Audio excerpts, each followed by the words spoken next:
Hi, everybody. Today's guest is back for his second appearance on the show. And if you heard our first conversation, then you already know he brings opinions, humor, and a real love for the culture that keeps everything flowing naturally.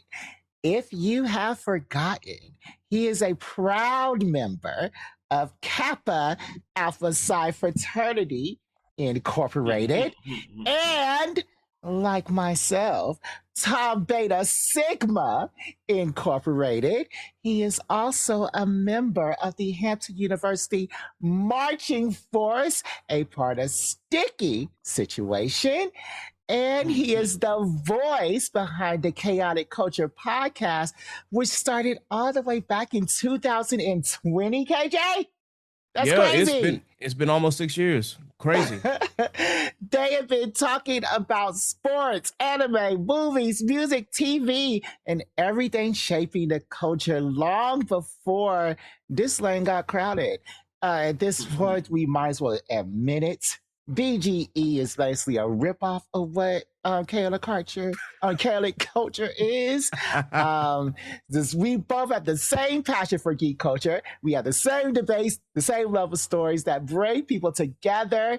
He has also brought those conversations into real world spaces as a panelist for BlurredCon and Anime NYC, Yes, right? sir. And where he is connecting directly with audiences who live at the intersection of fandom and identity. Please give a round of applause for our most favorite guest, Kedryck James. And he done throw the Woo! legal out and everything, man. But I guess I have my legal name on the screen and everything. But Yeah, I'm just saying what's on the screen. you right. For those who don't know, of course, my legal name Kedryck James, but most friends call me KJ. On screen when I do the podcast and in any other space, I go by Ked the Pro. Mm-hmm. I am the host and the creator of the Chaotic Culture podcast. I'm also a co-host of Inside of the Mind of a Blurred podcast, which is like 9 or 10 of us. So yeah, Oh, that Chaotic Culture is my baby. I have been doing this podcast for 6 years, just about. And yeah. as he said, Jardo just gave me like a crazy introduction. Usually, I give the crazy introductions to myself, but anyway, I do my intros where I say like live from the 410. I'm the host and creator of the Chaotic Culture podcast. It's your boy Ked the Pro, aka the Calculated Millennial, aka the Encore presentation. I don't know if you can hear that. But it's Can I Get an Encore? Do You Want More? AKA your favorite toxic adjacent king, Ked the Poet, Ked the Closer. 843 is me. Baltimore's the place to be. Currently, always chaotic and never toxic most days. And back again, once again, on BGE. I'm just so thankful to be with my brothers again, DeMarcus and Yeah. Jardo. I always have fun when talking to them and just having fun being in this space. I have been, of course, a guest before on this podcast, and they have been a guest on my podcast. So I will say that Jardo does talk to more industry people than I do currently because of the way that my schedule has been working out. It just doesn't seem that I've been able to fit anything into what I want to do, but that schedule is going to be lighting up very, very soon here, so I will be able to reach out to more people and talk more about that intersectionality between Black culture and nerd culture, and I cannot wait to see and do these things for the pod. But in the Yeah. meantime, I'm just thankful to be here. Yeah. And we're We glad to thankful. have you, man. Coming on Yeah. the show, rapping and whatnot. I ain't know you was gonna talk about Hot 16 just straight out the Yeah. gate. No, that was great. We don't ever get nothing like that over here. We just talk to people and we don't really know what we're about to say next. Like all these industry people that come on here, we're like, hey, let's just have a conversation. And you have a plan and it seems very detailed. We just be going off the roof. Off the top of the Yeah. dome. Yeah, Hey, we in and Dr. Seuss land over here. I will say that some of my interviews are off the top of the dome as well. Like I typically try to have these conversations and I let them flow as necessary. But there are those people where I do have to have like a set of questions just to be sure that I'm fully prepared. But the last couple interviews I did were just straight off the dome because I've been doing this for so long now. It's just kind of a it kind of comes natural to you when you've, engaged with guests on your podcast for multiple years now. So it's like, oh, okay, well, at this point I can ask this question. Oh, let me, ask a follow-up to that question. Mm-hmm. And it just happens to flow flows. naturally. Well, okay, good. I'm glad you said that because as my daddy in this podcast sphere, how do you, because we're talking to somebody who is incredibly important next week. And he's about to make a movie that is being executive produced by Oprah Winfrey about HBCU band culture. And he has done the choreography on many Disney movies. He's always on RuPaul's Drag Race. He has been a figure in my life on TV, a gay icon for about 15 years or so. Okay. So I'm coming into this as a real fan, but how do I tone down that fandom and like ask him questions that other people would be interested in knowing the answer to? And then not to do that, but not ask questions that every other interviewer is going to ask. Like, how do I do that? Outside of maybe watching other interviews and see how other people may interview them, you always want to like ask questions that I think that pertain to your fandom. I think that's what makes the experience unique. I can't say, go in there and, not act like a super fan, because if you are, then there's really no containing that. But there is a way for you to like focus on the interview instead of like geeking out because your favorite person is there. I remember meeting Phil Lamar. For those who don't know, very prominent voice actor, most famously for me, Static Shock. But he's done so many other roles as well. But what kept me from like just geeking out right then and there is just to, focus on, hey, he's signing an autograph, talk to him like he's a normal person, and then ask him more questions about what it takes to like be a voice actor in the industry, and then get about the way because somebody else is behind me. So I think that if you focus more on like don't over focus on the interview portion, but if you just focus on, what questions that would be important to both you and that person at the same time, I think that's where you get a very unique experience, because you can easily go and ask them questions about, what they're doing, how the movie making process is going, what are some of the research that they've been doing, have they sat in a band room and things like that. But then do something that's like unique to your experience. You could say like, did you get a chance to, if we were bringing up Ebony Fire here, did you get a chance to sit and talk with any of the dance troupe girls? Like, did you get a chance to sit and see their practices and how often they practice, especially during like the mini band camps or even during a summer band camp, if you've gotten that experience? Or you could talk about their feelings about school and things like that. Just something that would be unique to your experience. Yeah, I I was definitely going to ask about the band experience because I was going over the questions in my head. I wanted to ask the questions about like extra practices, about who was the consultant, because I know the coaches here and I know who has done the HBCU type things in Atlanta. So I know who is on the list, and I have thoughts about the majorette consultants who have not ever been at an HBCU with a majorette team. So I have thoughts about that. And we're just gonna talk about it. But I don't want him to feel, I never want them to feel uncomfortable. I never want me to be like, oh, this is just a fan interview. I'm not trying to do this. Like, yeah. So For sure. yeah, those are my big things. But thank you so much for those tips. Something else I want to talk about is sports, because we never talk about sports. It's good to have a straight man on here that likes sports, because sports is just another geeky thing.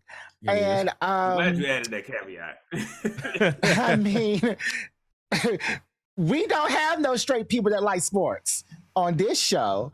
So I just want to know, a lot of things haven't happened lately with the NCAA tournament, but what was that thing that I saw on Twitter about the South Carolina coach who was a Black woman I think she won last year, and that white coach, that white Okay. big coach. So What yeah, was so we happening? got the black coach of the Lady Gamecocks goes by the name of Dawn Staley out of Philly, played in the league.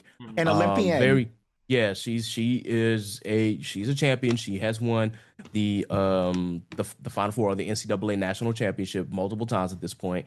The Oh, white man is Gino Auriemma, who has long term been the UConn head coach of the women Huskies, and he has, if I'm not mistaken, he has 12. He has probably the most national championships in the women's NCAA basketball tournament history, if I'm not mistaken on that. I do not know what sparked that argument, if that's what you're talking about, but from what yeah. I know, obviously, what ended up happening is that pregame they shook hands, gave a light hug. I think Gino wanted to shake her hand again during the right after the introductions and whatnot, but I think that she was just focused on getting her team together. And I think that quote unquote rubbed him the wrong way, though I think that's bullshit. But in any case, the game is long, is drawn out, it's very defensive. Both of these teams are going back and forth. UConn initially locks up South Carolina defensively, and then in the second half, it's basically flipped. South Carolina starts locking up UConn defensively to the point where none of UConn's players can even buy a basket at this juncture.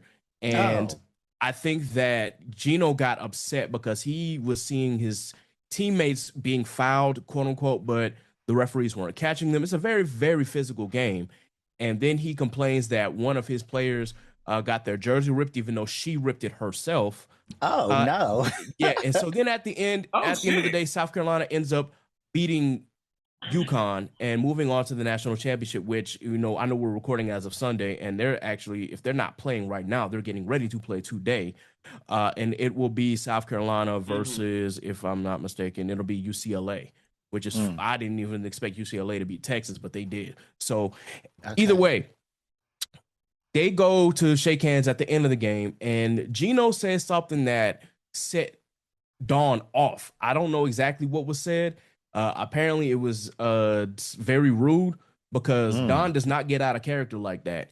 And she was, yeah, she was downright pissed. Like she was like literally, she said in one of those clips, "I will beat Gino's ass," and I Oh believe her. no.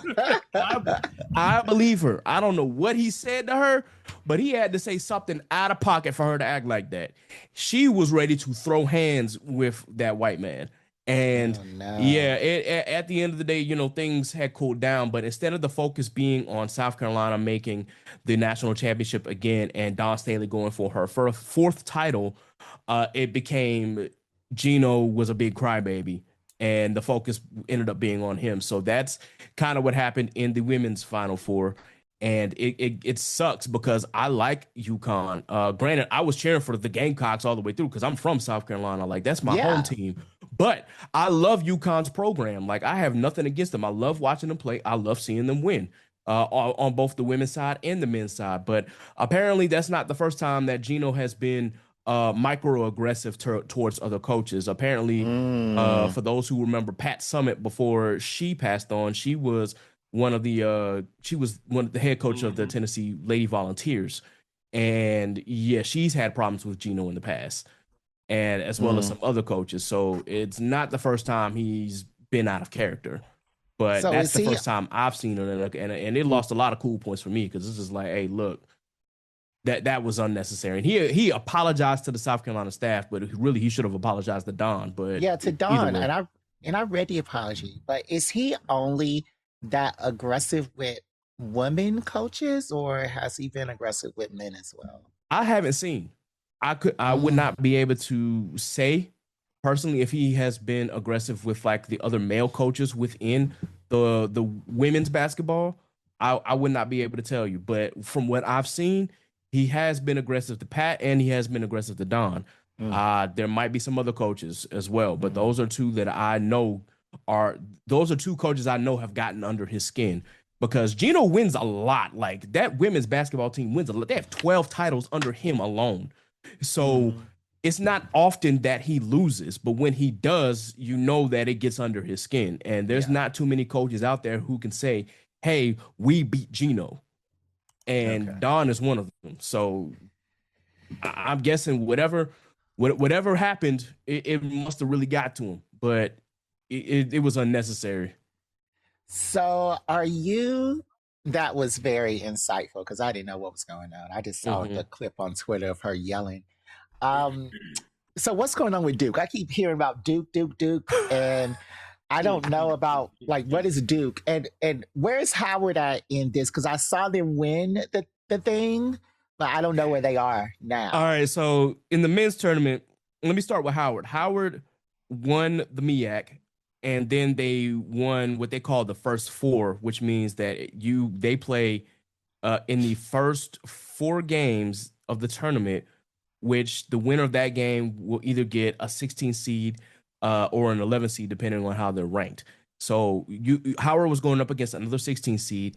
They won the first 4, which is basically a play-in to get into the playoff or the tournament, and that put them against Michigan, and Michigan beat their ass. Oh, because Michigan is like literally Michigan was one of the number 1 seeds, and Michigan, right as we speak, Michigan's actually getting ready to play in the national championship game themselves against the UConn men Huskies. So there's that. But that's what happened with Howard. Now Duke, for all practical purposes, y'all, I am a Tar Heel fan, so I cannot stand Duke. But I don't Duke know the difference. is Duke had a lot of they had a lot of talent on their team. A lot of them are what we call one and dones, means that they play 1 year and then in the next year they're likely going on to the league. And a lot of them happen to be freshmen. Well, Duke has been hyped up all season to be this great team and probably the best in the league according to their record. But the thing about Duke is that their losses have been games where they have not been able to close out. And so in their losses, they'll have like a mini lead, and then in the final minutes of that half, they'll lose. And that had been often, they'd only lost, I believe, 2 or 3 games this entire season. But back to my point, people were expecting them to go all the way at least into the Final Four. And with Duke being a prestigious basketball program, most people expect them to either have a national championship or to get to the Final Four at, in some form or fashion. The problem is that, again, it's not a stable program. And what ended up happening is when they played UConn, they got caught lacking. They were leading by as many as 15 points at the half and almost had a 20-point lead on them throughout the game. But slowly, and as the game kept going on in the second half, UConn just kept chipping away. They're in the Elite Eight at this point. They have not gone to the Final Four yet. This is the game that will put them in the Final Four. But UConn just kept slowly chipping away at that lead. UConn couldn't buy an outside shot, but Duke couldn't stop their inside game. So they just kept laying it up, kept hitting mid-range jumpers, slowly but surely, could not buy a 3. And they kept shortening the lead to the point now it was I believe it was a 4-point, it was almost a 3-point lead or a 2-point lead. UConn, as the ball gets fouled, they only make 1 or 2 shots. Now at this point, they're down by 2.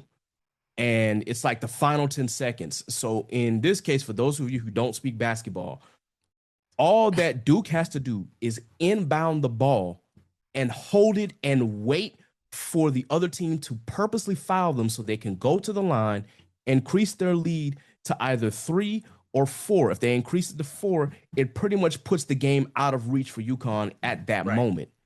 Instead, what Duke does is once they inbound the ball, they keep passing it.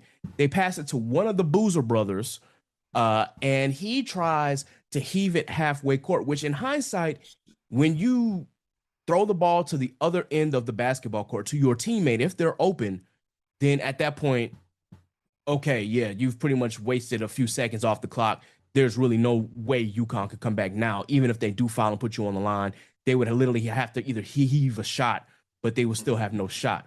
But the problem is UConn was playing them in a full court press, which means that they're not waiting to get on the other court to defend you. They are defending you on the inbound play and trying to keep you from getting to the other side of the court. Well, they defended that heave that one of the Boozer brothers tried to do. They got the steal, and then they pass it to one of their freshmen who is a great three-point shooter, but had not made a single three that entire game. From the logo, a 35-foot jumper, he makes the three. Golly. And that pretty much is UConn. UConn just won the game off of a last-second three, and with 0.4 seconds left, that's not enough time for Duke to launch the ball to the other side. 0.4 seconds is enough for you to make a shot. But the problem is that if you're trying to heave it from full court instead of half court, there's no way. So they try to heave it, ball gets deflected, the game is over.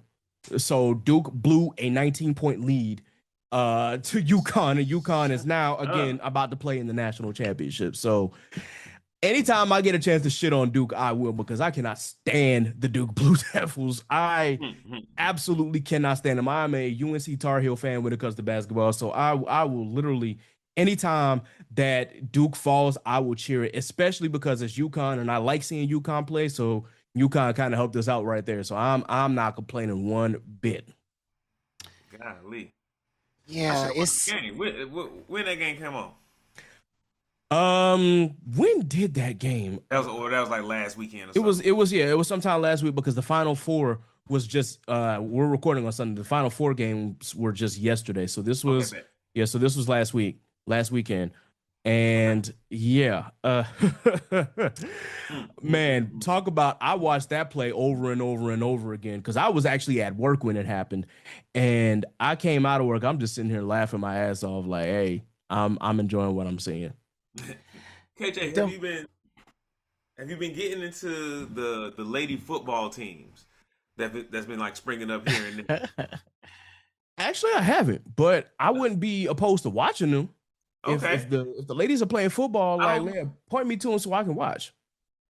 Yeah, I don't know if it's being televised, but Golden State just got their ladies football team. It's like pro full tackle football. But it's folks like they got regular jobs and they go into practice after work. So these like software engineers, fucking bakers, baristas, and shit playing full tackle football. Hey, you gotta start somewhere. I went to the game last night. Yeah, you do. Oh. I went to the game last night, and it was actually way better than the game I went to last week. Like last week, they got fucking blown out. Oof. But this week, it was a whole different team. They was on the move. Okay. Completing passes and everything. I was like, okay. Man, I definitely have to watch. I don't think we got anything out here in Baltimore like that, but I would definitely check it out if given the opportunity. Yeah, it's slow. I think the Golden State team is the Golden State Storm. They play the Las Vegas Silver Stars, Shooting Stars, something like that. Okay. So, how are you enjoying Baltimore? Because I know you just moved there about 2 years ago, if I'm not mistaken. Yeah. So, like, how are you enjoying it up there? I like it. I will say that I'm more often, when I do get a chance to go out, I'm more often in DC than I am in downtown Baltimore, but I still enjoy the city of Baltimore, and Baltimore itself has been on the come up again. Like they've really been cleaning up. I will say that Mayor Brandon Scott has done an incredible job of trying to get Baltimore back to a place of prominence. Now, it's going to take a lot of work, because Baltimore, yes, there was a 62% reduction in crime, but it's still Baltimore at the end of the day. So there are still some spots in Baltimore you got to be careful, and there's still, some things within the city that need to be cleaned up, but progress takes time. And I think that they are doing a good job of trying to basically get the city back to where it was, instead of doing the things that harm Black communities, such as like stop and frisk, or trying to like throw them into prison for an extended amount of time. What Mayor Scott has done That's the thing in Baltimore, stop and frisk?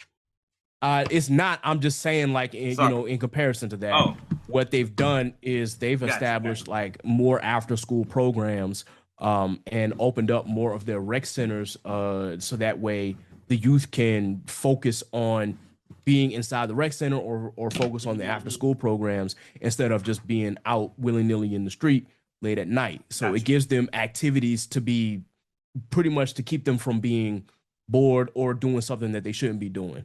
So yeah, there's still some things that Baltimore has to clean up. Obviously, when it comes to, I guess if you want to go the crime route, there have been more like break-ins than anything. Just like in DC, like you got folk trying to break into your car and whatnot, than anything else. But I mean, it's a large city with a larger population. I expect things like that to happen. But overall, I think the city of Baltimore is still great.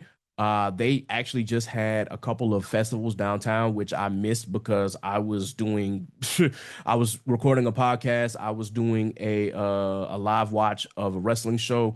I've been, I've literally have been buried in computer work these past couple days, so I didn't get a chance to go to that festival, but it is coming back. Hopefully, I will still be in the area to do so because where the situation that I'm in, because I'm leaving my job and because I haven't found an additional job yet, and because my lease is ending, it's like, all right, I may have to go home to South Carolina for a little bit. But Yeah. the big thing is that I enjoy being here, that I would want to come back if it gets to that point. But I do like the activities that they have. I do like the festivals that they throw.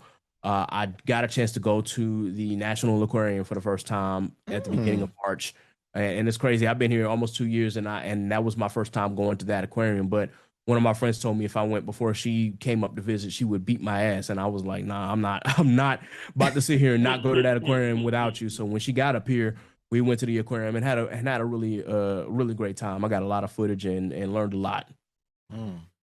Now, before I ask the next question, because I got two more, DeMarcus, it don't matter what we did this week, because I just want to know all about KJ right now. Is your food there yet? Actually, it's at my door. Oh, go ahead and get it. Go ahead and get it. Okay, I shall return. All right. I just have to know. Wait, what you say? I was gonna say, did it ever stop recording? Why are we counting back in? I thought we was just Because when I edit it, I have to cut out that part, and then, yeah. That's fair. I may add the meat part at the end so that people can get like a little. So if you want to hear about the meat, then go to the end. So KJ, I just have to know. Oh, and about Baltimore, I would rather have break-ins in my city than pedophiles in my city. That is fair. Speaking of, are you still watching the WWE? Yes, I am. I try to catch other forms of wrestling when I can. AEW, I more so watch like their pay-per-views, because the weekly show can get kind of redundant, just like WWE show can get kind of redundant too. And the same for TNA, or Total Nonstop Action. I try to watch their pay-per-views as well. They just got a TV deal under AMC, so I don't know if AMC is under YouTube TV, but if it is, then I should be able to watch it. It has to fit with my schedule, but I am still very, very much an avid wrestling head, and I try to keep up as much as possible with the other brands, but I still do watch WWE. We just watched a WWE program called NXT Stand and Deliver last night, and it was by far WWE's best show all year. So that's saying something, that the quote unquote, it used to be like the development brand, but it's like the development before the main roster brand, because now they have Evolve, which is like the true development brand. But NXT has been the best TV for WWE for quite some time, and their Stand and Deliver was excellent. And with WWE getting ready to go into WrestleMania season, obviously I'm going to be paying a lot more attention to what they got going on these next couple weeks as well. Man, I used to watch WWF when Goldust was on it, and it hasn't been the same since. Well, and you know the crazy thing is, Goldust is still wrestling. Shut the fuck up. Yeah, Dustin Rhodes, aka Dustin Run. Well, Dustin Runnels is his real name, but Dustin Rhodes, aka Goldust, he actually wrestles for AEW. Now Oh, his brother Cody Rhodes wrestles for WWE, which oddly enough, Cody Rhodes left WWE, helped founded AEW, and then went back to WWE. And Cody Rhodes is actually now the undisputed WWE champion at the oh, present time of this recording. But okay. yeah, yeah, the Rhodes brothers are still wrestling, but Dustin is still wrestling, even though he's like pushing 60. Yeah. Well, if you got it in you, you always got it in you. And also would rather be That's in crazy. a You're right. That's a good observation, DeMarcus.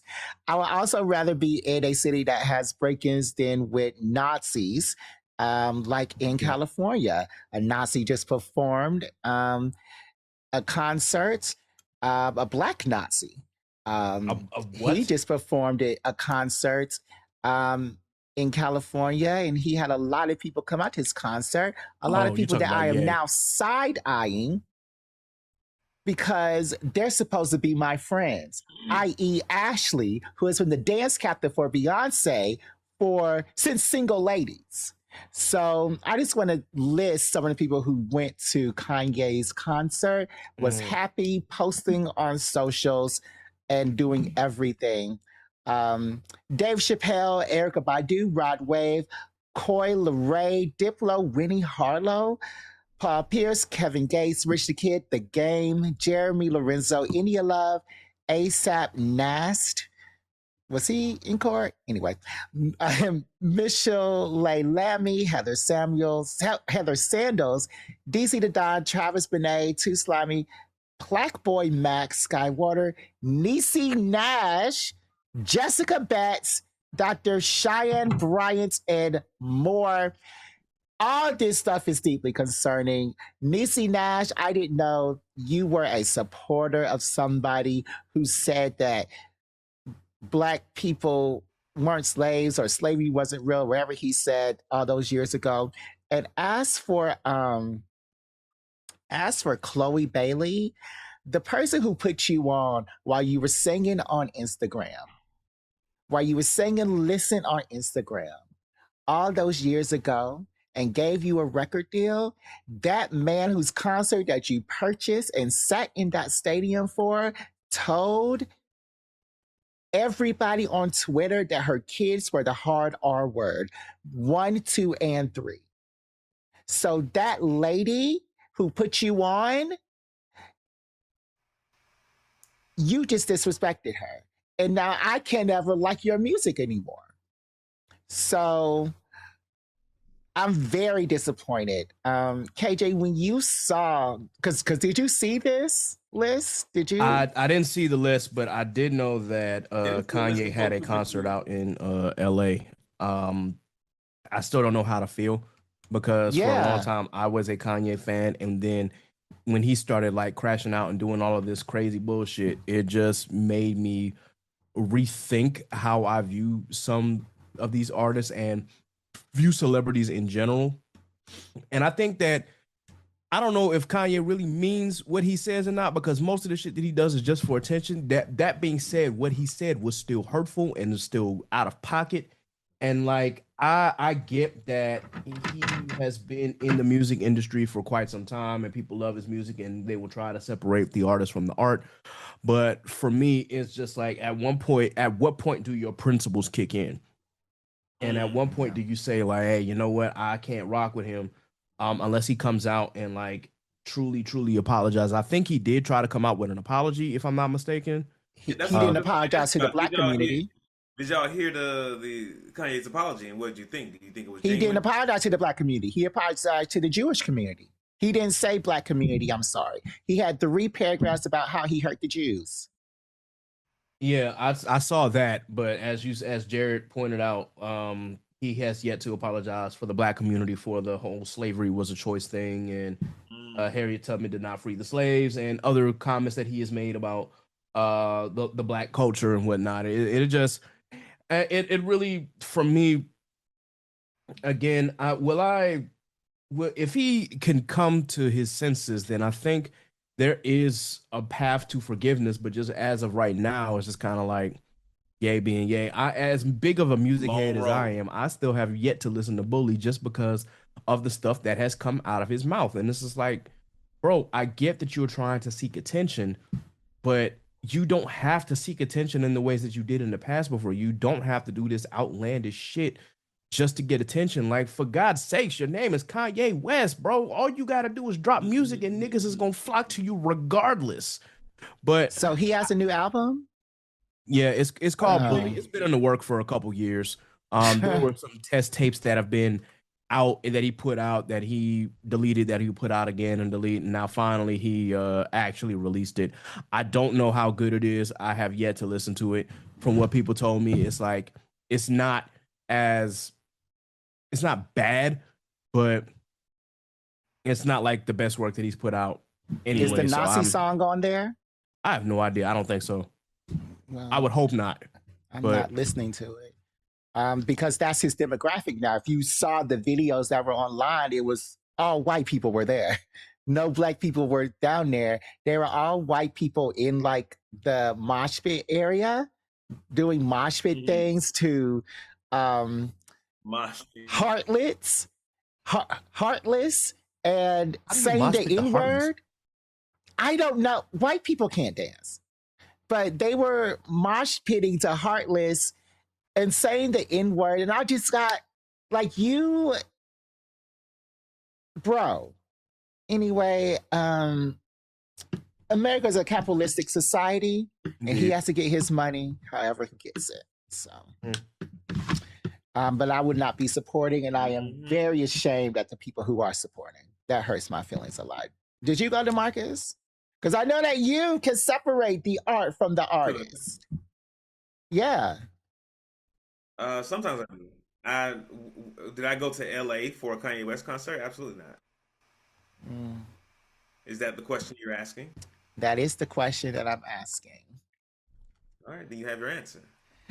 Okay, DeMarcus, let's go ahead and move on to the Put You On segment. And this segment is sponsored by MoviePass. Of course it So what we're going to do is we're going to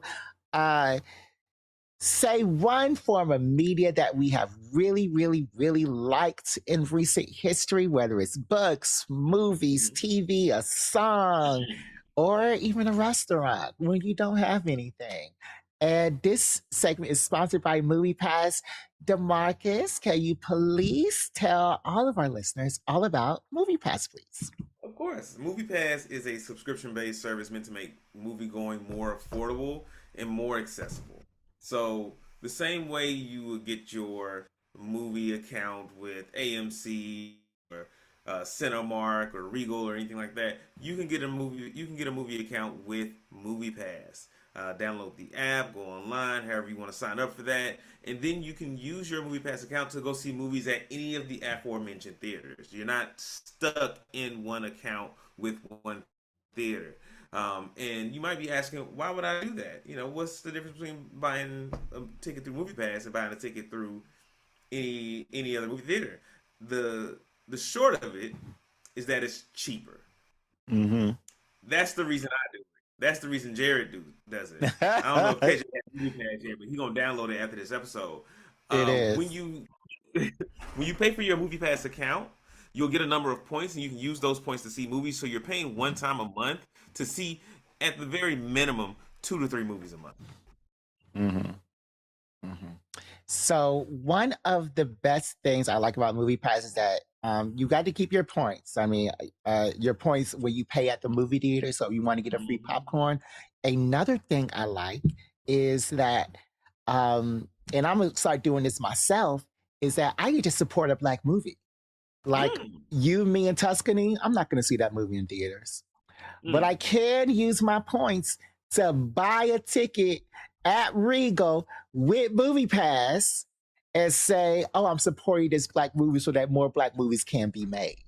So I am going to do that.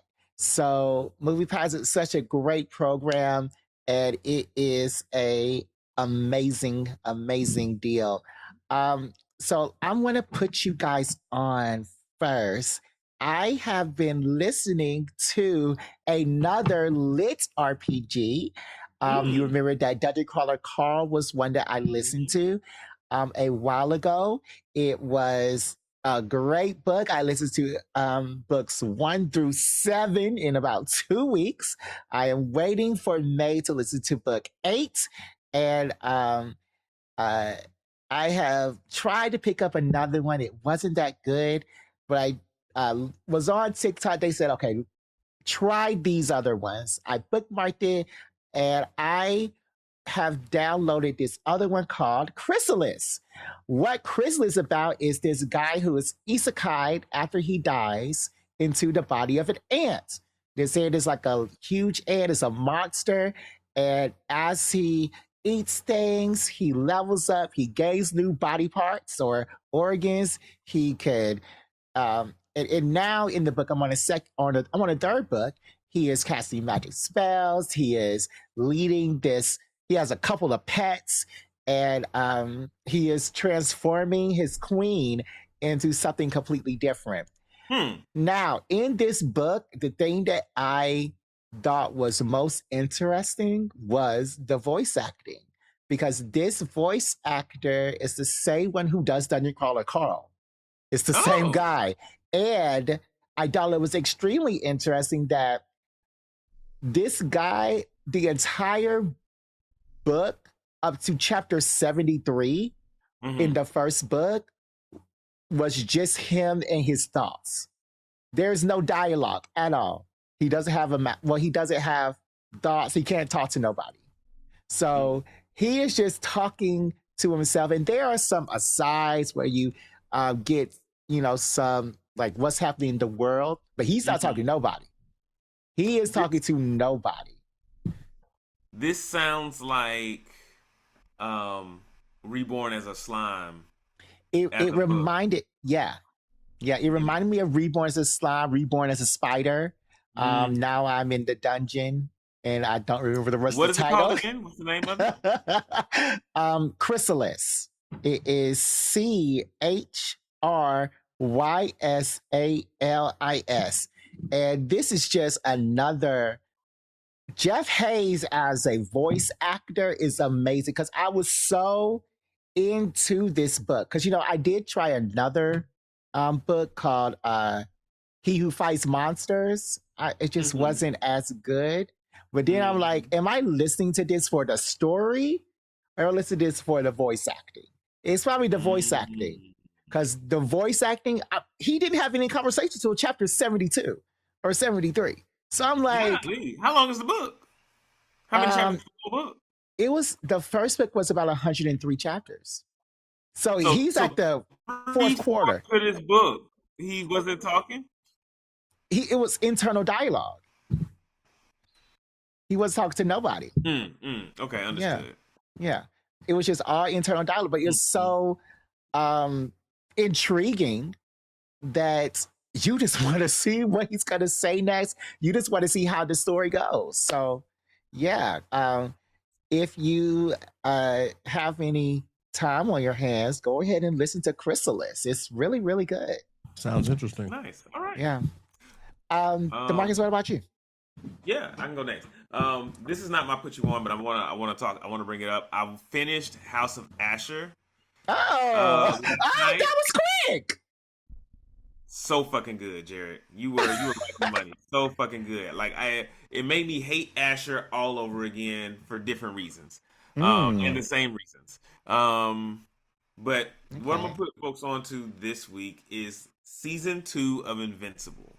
If you haven't started watching it yet, start watching that motherfucking show because this show is amazing. And what I love about Invincible is that it's not all superheroes and punching aliens and flying around. It is those things, but it's also like a very human show. It is what happens when your you're a superhero, you disappear for years and then you come back. Like how it ain't just like you fall back into your life. It's like, no, your wife is like, where the fuck you been? Mm, And you got a kid. It's like, who the fuck is this kid? It's like, we still married. I agree. I buried you, sir. Um, and so it brings like a realness to the superhero universe that I feel like is not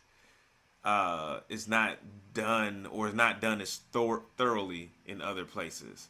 I think very a la The Boys, to where it makes being a superhero much more real. Yeah. And Yeah. I No, oh, you go ahead. last thing. I just watched this past episode. I think it might have been episode like 4 or something. It makes me want to read the comics again. It's that good, and I don't want to. Okay, so wait, I'm sorry. I'm sorry. So you said season 2 you're putting them on to? Is it season 3 that's out right now, or season 4 that's out? Season 4. My bad. Season 4 episode. I watched episode 4. Season 4 episode 4. Okay. Yeah, what were you saying before I cut you off? Man, I mean, I want to talk about it, but then I would be spoiling it, so I'm not. Okay. These are now in season 4 in Invincible. These are the fights we have been waiting to see the entire show. Yeah. It is really good, and I just remember the time in comics when Invincible, I was reading The Boys, I was reading Irredeemable, I was reading Irreplaceable, and all of those are stories where they kill people. Mm-hmm. They kill people, and you see the brains go across the screen. Mm-hmm. They killing people. They killing people hard, and that was a great topic. Comics that needs to come all the way back. So, yeah, that's a great one. KJ, what about you? What do you have to put our listeners on to this week? So since DeMarcus went ahead and talked about Invincible, I'm going to keep it within the superhero realm and say that if you have not tuned in to season 2 of Daredevil Born Again, I highly recommend that you do so. It is a show that is, again, grounded in our reality. I know that the Marvel Universe can be out of, there are some elements of fiction that are, not based in reality, but when you watch Daredevil Born Again, a lot of it is definitely based in reality, especially with, not to spoil it, but the connection between Wilson Fisk, aka Kingpin, and what he has been doing within, leading the city of New York, and how he has just been pretty much, it relates to a lot of what we're dealing with in the real world right now. So I'll just keep it like that. Yeah, this has been a great show so far.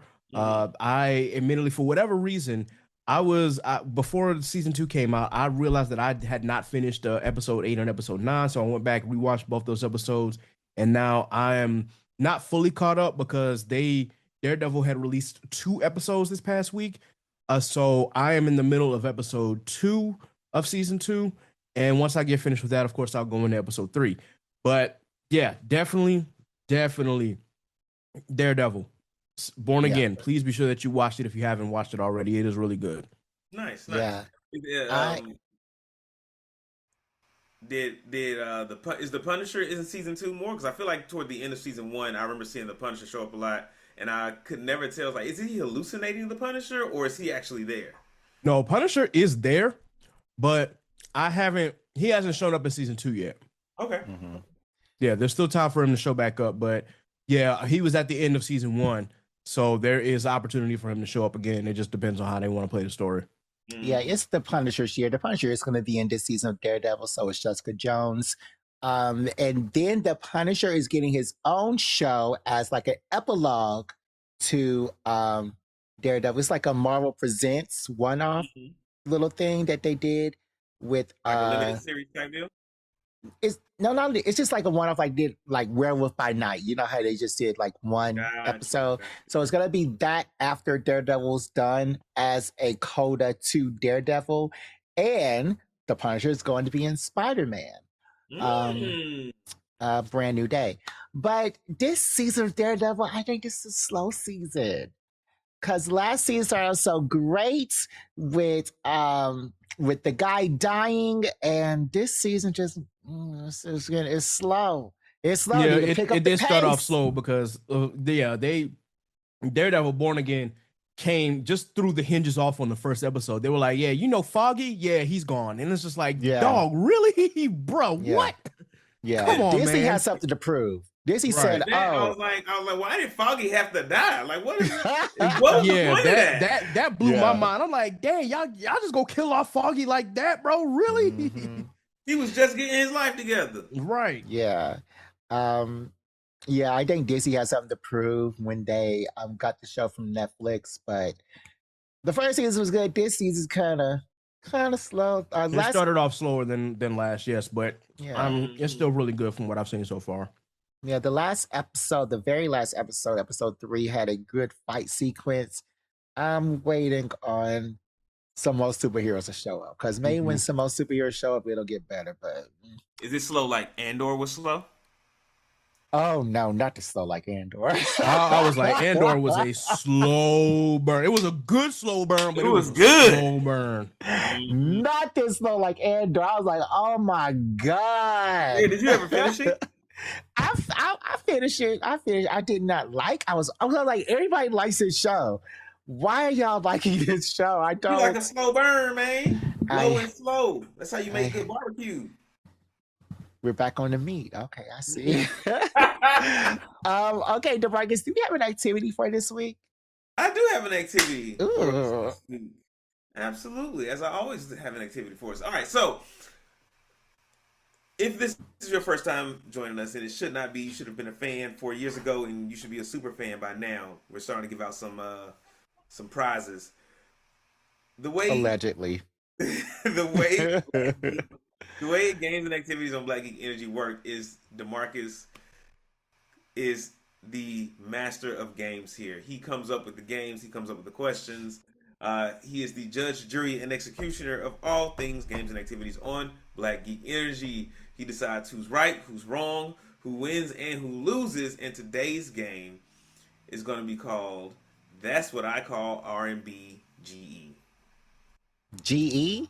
R&B GE. Okay. Nice play on words. R&B and GE. Come on. Keep up, Jerry. R&B and G&E. No. R&B GE. Like the name of your podcast. Geek Energy. Okay. Come on, bro. Come on, bro. Boy! I know who's finna lose this one. I know who's finna lose this game. Well, I lose all of them thanks to you, No, you DeMarcus. I wonder why. Shit, you can't blame me for that display. All right, so the way this game is going to work is that I am going to read you some lyrics. 2 lines. You get 2 lines from this song, and if you can tell me who the song is by, you will get a point. If you tell me the song, you can get a point. If you can also tell me the artist, you will get 2 points. Okay. Okay. I am going to read the lyrics just like flat if I was reading an essay. Okay. Okay. That's gonna make it hard. If you need me to, I will sing it, but then you're only eligible for half points if I Okay. Any questions? Do y'all understand what's going on? Yes. Okay, bet. I am thinking of a number between 1 and 10. I will concede and let KJ go first if he wants to. Perfect. Why not? Perfect. All right. Let's start at the tippity top. The first item on the list. No, I don't want your number. No, I don't want to give you mine.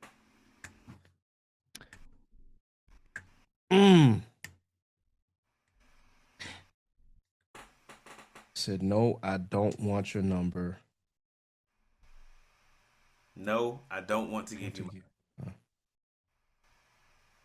Is it No Scrubs by TLC? That is correct, KJ. I had to think about it. Like, wait a minute, we just talking about TLC in the news right now, or mainly Chili. So that makes sense. Girl, that situation blew me. What happened with them in the news? T-Boz, it was Chili. Chili is secretly MAGA. Yeah, she's secretly MAGA. Her contribution to the Trump presidency came out. And now they're spiraling because she's about to go on concert with In Vogue, right? In Vogue and Salt and Pepper. Yeah. And T-Boz is like, posting pictures of her and left eye. So, I'm like, dang, what happened to y'all to for her not to consider you? She didn't even say my sister made a mistake. She said my group mate did vote for Trump the first time. It was just like, ah, Shut the shit. front door. See, man, when niggas get a little money, man, they be all right. And, All right. Number two, yeah. Jared. Number 2 is for you. Okay. Boy, you should know that I've got you on my mind. Yay. Can you sing it, please? Hilarious. Can you sing it, please? You I've already never know heard the this answer. song. You can just answer the question. You will I only need get to half hear- point. You will only Oh, get half points if I sing it. Well, that seems like the most I could get. So I do request that the game master sing this song.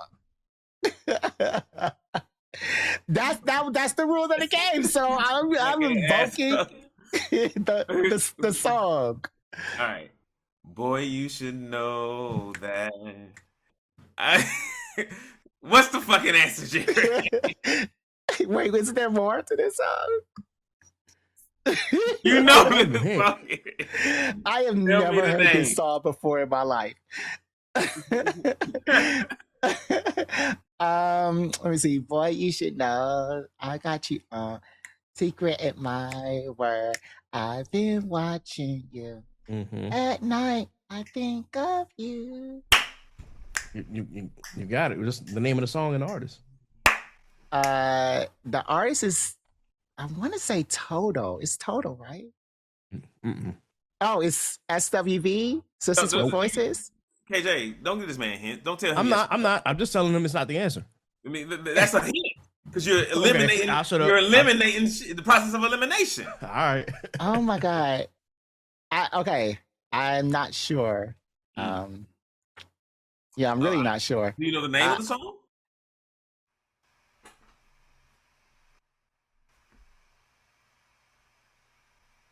Can I steal? You can still, yeah. He didn't sing the whole thing, so I couldn't get. All right. The name of the song is My Boo by Ghost Town DJs. That is correct, KJ. I sung the song, so you only get half the points. You did not sing the song. You sung 2 words. I sung 2 lines of the song. No, you sung 2 words of the song. Anyway, the next one is for you, KJ. Okay. You lied to me. All those times I said that I loved you. You lied to me. Yes, I tried. Yes, I tried. Return of the Mac by Mark Morrison. That is correct, KJ. Golly, Jared. Oh. Yeah, that one I knew off the top of my head. I was like, yep, I know where this is going. Yeah.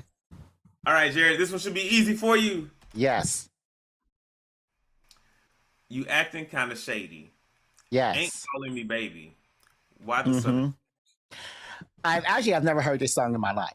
So can you sing this a little bit of this? Well, can you sing what you just said, please? It sounded like Jared trying to throw the game on purpose. He throwing the fucking game.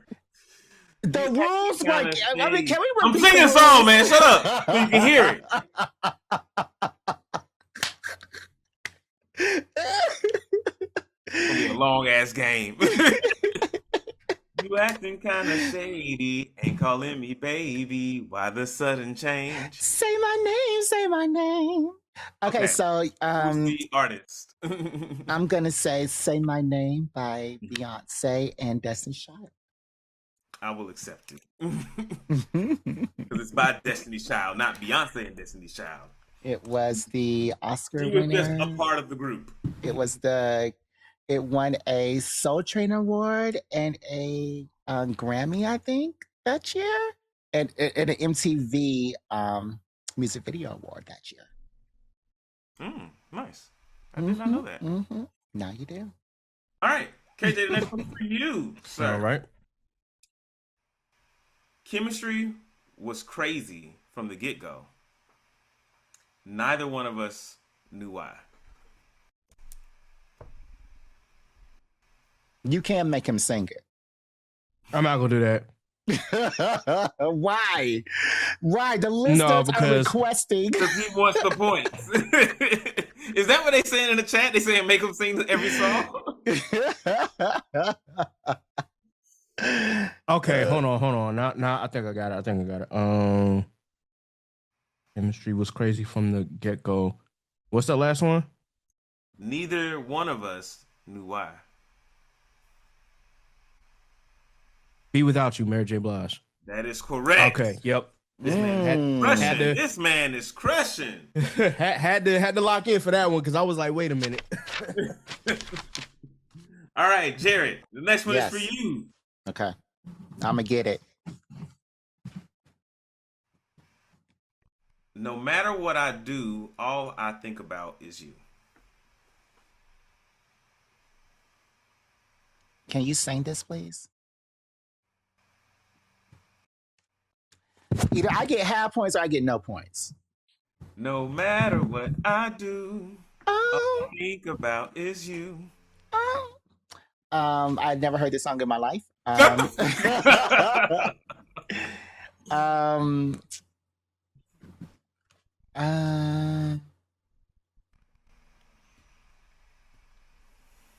I do hear this song in my head. I don't. It has a strange name. Like the name of this song, whenever I see the name of this song, I forget the song. Mm-hmm. Is this But Kelly whenever Rowland? I hear the song, I forget the name. Well, that's half right.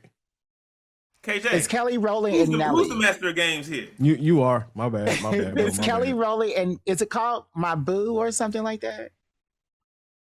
Could be. I don't know. Okay, well, Tell me. You should I'ma tell. say- Is that your final answer? I'm gonna say your singing was subpar. So Kelly Rowland and Nelly, and the song is I don't know, My Boo. I'm just gonna say My Boo. You got it half right.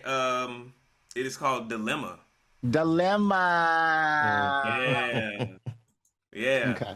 After you got all the pieces, you're like, oh, right, that is what it's called. But when I see Dilemma by Nelly and Kelly Rowland, I'll be like, what is that? Do they say dilemma at all in the song? No! No. I hate songs that don't say the name in the song. How am I supposed to remember? All right, you got half points for that one, Jared. Mm-hmm. You're really beating yourself. KJ, the next one is for you. Mm-hmm. When you feel it in your body, you found somebody who makes you change your ways, like hanging with your crew. Oh, You Got It Bad by Usher.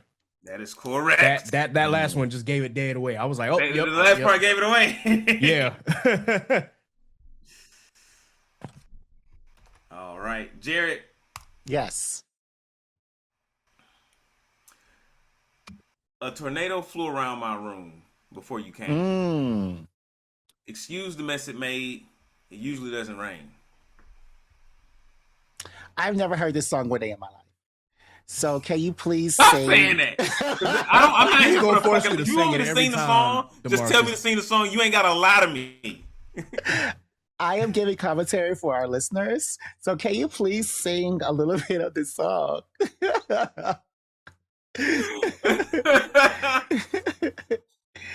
A tornado flew around my room before you came. Excuse the mess it made. It usually doesn't rain. So I don't know what this song is called. I know it's by Frank Shut up. Ocean. Wow. Yeah. I just always call it the potato song. Why is it the potato song?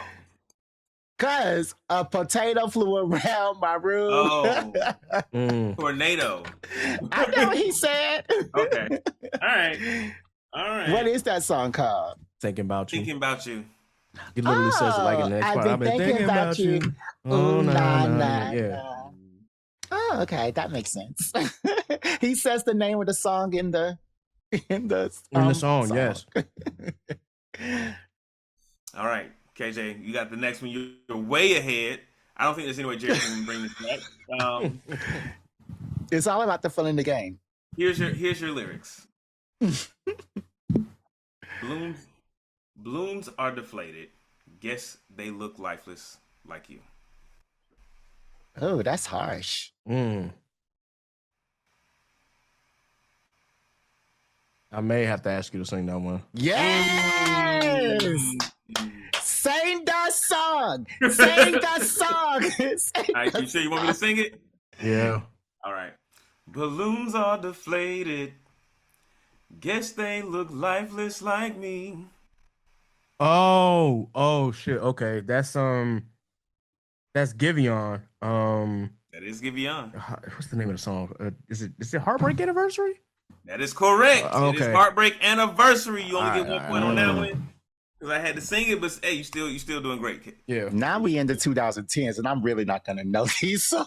This is the last one, Jared. Oh my it is goodness. for you. You can make up a lot of ground if I don't sing this song and you just answer it. But Okay. here we go. When you leave, I'm begging you not to go. Call your name 2-3 times in a row. I've actually never heard this song one day in my life. So you don't have to lie to me. So can you please sing a little bit of the part that you just said to me, please? I'm actually not sure if I know how this song goes without hearing it. I'll do my best though. It's Bills, Bills, Bills, right? You can sing Bills, Hold Bills, on. Bills. I got it. Hold on. Give me a second. I gotta get the time. Dun, dun, dun, dun. When you Dun, leave, dun. I'm begging you not to go. Call your name 2-3 times in a row. Oh, it's not Bills, Bills, Bills. Such a funny day for me to try to explain. I thought you've never heard the song before. Got me looking so crazy right now. You lost, so it's crazy in love. Oh, by okay. Beyonce. See, I was confused for a second until that last one. I was like, wait, call you 2-3 times in a row. I think I heard it, but then Jared just sang it, so now I know. I'm like, all right. Yeah. Okay, Jared. All right. Well, the final score. KJ, you've got 10 points. Jared, you have 3. Yeah. Oh, okay. So KJ, you are winning this time. You know the songs, man. Even when they're not sung to you, even Son's rhythm, Son's beat, delivered in a subpar fashion by DeMarcus, you still know your 90s R&B, 90s 2000s. You don't know how Crazy in Love goes? Just off the top of your head? It's not constantly playing on a loop back there? No. Oh, wow. That must be a sad experience. So how do you walk to anywhere? I walk to other songs. Oh. Mm-hmm. That must be a sad existence. No. Very sad It's existence. pretty great. Yeah, so today on this episode, I just thought it would be fun. I have the master of music. He knows everything about music. He constantly does the top 25 rap albums. I didn't know there was top 25 rap albums last year. He found them and he did them on his podcast. So if anybody knows music, it's gonna be KJ. So KJ, I really thought it would be great for us to come on here and pick the top 5 R&B songs of all times. Now, we're only going to pick 5 as one. We all have to agree what these are going to be. So I thought we got to pick together. Yeah, I thought what we could do. No, that's going to be the hard part. I thought we could do is we could list what our personal 5 were. Mm-hmm. And then so we can know what everybody's thinking about. And then we can come together and be like, okay, we could use this one, your list, this one, your list. So yeah. Okay. I'll start with my personal top 5. Mm-hmm. And these are in no particular order. Mm-hmm. No particular order. Personal top 5 best R&B songs of all time. Number 1, Poison. Poison. When you have a chorus that talks about big butts and a smile, you gotta be. And plus, Poison at Hampton University, we were always doing a little bit of Poison. So, gotta be Poison. Second, a song I would love to hear DeMarcus sing My All by Mariah Carey. Who? My All. My All. Yes, by Mariah Carey. Is that Now I gotta find my all? No. Okay. I gave my all to have just one more night with you. I risk my life. That is a beautiful song by Mariah Carey. It is a... Marcus, do you not know this song? How do you sleep at night when you're depressed? What do you play? I just go to sleep. It's easiest to go to sleep when you're depressed. Do you like music? I love music. You've never heard this song? He has. He just has to hear it. I probably just gotta hear it. Yeah. That's crazy. This song has gotten me. I play this song on repeat from going to my house in Newport News to Hampton every morning for about a month. Perfect songs for me. Number 3, Ain't No Way by Aretha Franklin. When that lady comes in the background and she just hold that one note, and nobody else can sing it like her. You know, she sung this. The music video for this is in black and white on YouTube. So, you know, there's been a lot of people to come behind her and try to sing it. And plus, she had her VH1 Divas thing where they try to do it. Y'all probably don't know VH1 Divas, but she did her VH1 Divas and nobody could sing it right. Ain't No Way by Aretha Franklin. Number 4, it got to be Single Ladies. It has to be Single Ladies. This song, it gets you up, it gets you going, it gets you moving. And it's, of course, is it R&B, though? I was thinking about that. Is it R&B or pop? Yeah. I was thinking about that. But then it's Crazy in Love R&B. Or pop. So Crazy in Love can be R&B on your thing. Single Ladies can be R&B on my thing.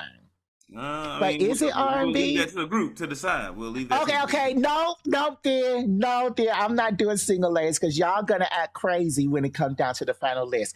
I'm going to submit for y'all approval. The Marcus don't know these songs. I'm going to submit for y'all. What is it?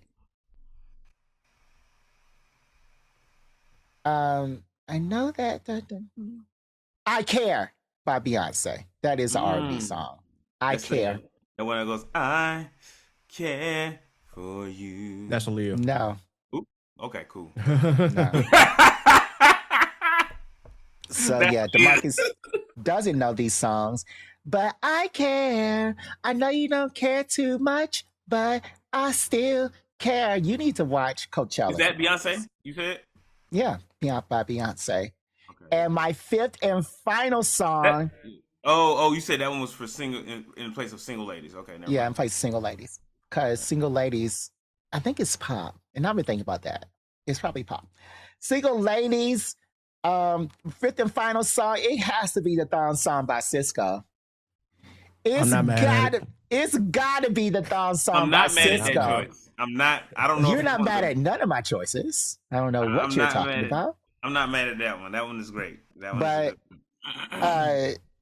the words, it's repetitive, but what he does on that song, it has not been no R&B singers today will get on the track and just go crazy as he did. He was saying the Thong Song like it was Easter Sunday in church. Like the Lord was about to sanctify him, and this song was his ticket to heaven. And rent was due, the electricity bill was due, and his car note was due, and he had to eat that night. The Thong Song was his meal ticket home, and he had to go there. Like the way he sung this song, and then you got the strings in the background. You know I love strings. So yeah, Poison, My All, Ain't No Way, I Care, and the Thong Song are my top 5. KJ, I'm gonna throw it to you. What is your top? Yeah, this is gonna be kind of hard for me because, like, if we're speaking within like the 90s and 2000s, it's easy. But if we're going across decades, whoo boy, that's a lot to choose from. But I can tell you off the top, if I had to pick my top 5, I'm gonna say number 1, I'm gonna say Usher, Confessions Part 2. That is probably my number one Usher song behind. Well, Right in Front of You, Got It Bad. That's my second favorite. I had to, I think, pick that one just because of not only do I like Usher singing in that video, although it's really about JD and his infidelity, the singing, the music video behind it, how big Confessions just was as an album. I think that's really what played a role in me choosing that song. Number two, I'm gonna stick to 2000s. I'm going to pick a Mariah Carey song. Okay. I am going to pick "We Belong Together" just because I find myself singing that more than I should. It's a really, really, really powerful song. And I honestly, it's probably my favorite Mariah Carey song. But then if we go to like my second favorite, it's really weird because my second favorite Mariah Carey song is "Can't Let Go," which was off her first album in like 1990. So it's such a dynamic shift between 2003, 2004, all the way back to 1990. But that's just me personally. How does "Can't Let Go" go? Because I'm thinking about the song on the Way to Exhale soundtrack, which I don't know why I didn't think of Way to Exhale on this. Hold on, I can't. Let's see. It's. Oh, I thought you were going. No, it goes like da na na na na. I can't let go. Oh, yeah. Okay. Like when I say her first album, I mean her first album. I know Emotions was on that album, which is another great song. Yes, My All was on. Was My All on that album? I think My All was on a different album. The second one. It was one or two. But yeah, there's that. If damn, number three, I know I'm gonna end up picking like not a lot of 90s in 2000s. And that's R&B. okay, because what songs like these R&B singers are doing it nowadays? So you're right, but I'm not talking about like current songs. I'm just mean like because I have to go into the past too, and I will say that I'm gonna pick one older school, because I mean I guess 90s and 2000s is technically old school now, but one older school song from I'm gonna pick Stevie Wonder's "Ribbon in the Sky," just because that is one of my favorite Stevie Wonder songs of all time. And is it I R&B, have. You said what? Oh, yeah, Say that's one more time, definitely Marcus. rhythm and blues. okay, all right. Yeah. No, he was asking, is that song R&B? Oh yeah, like it's a ballad, bro. Yeah. Okay, all right. Yeah, for It sure, could be for sure. so. I was just saying, could it be so? If I feel Yeah. like Stevie Wonder falls heavily into that soul category sometimes, just asking. You right. Number 4, I'm gonna say "Where I Want to Be" by Donnell Jones. And that if I can tell you, that's probably the first R&B song I ever learned by heart. I was 7 years old when that song came out, so that's one that I had no business singing, because I mean I'm a 7-year-old. What do I know about cheating on a girl? But still, that is one song that How does that song go? Say when you love someone, you just don't treat them bad. Yeah. So my final the final one on my list. I thought that was only 3. No, he has Confessions Part 2, We Belong Together, Ribbon in the Sky, Where I Want to Be. Ribbon in the Sky. Okay, that's when I missed. My bad. Yeah.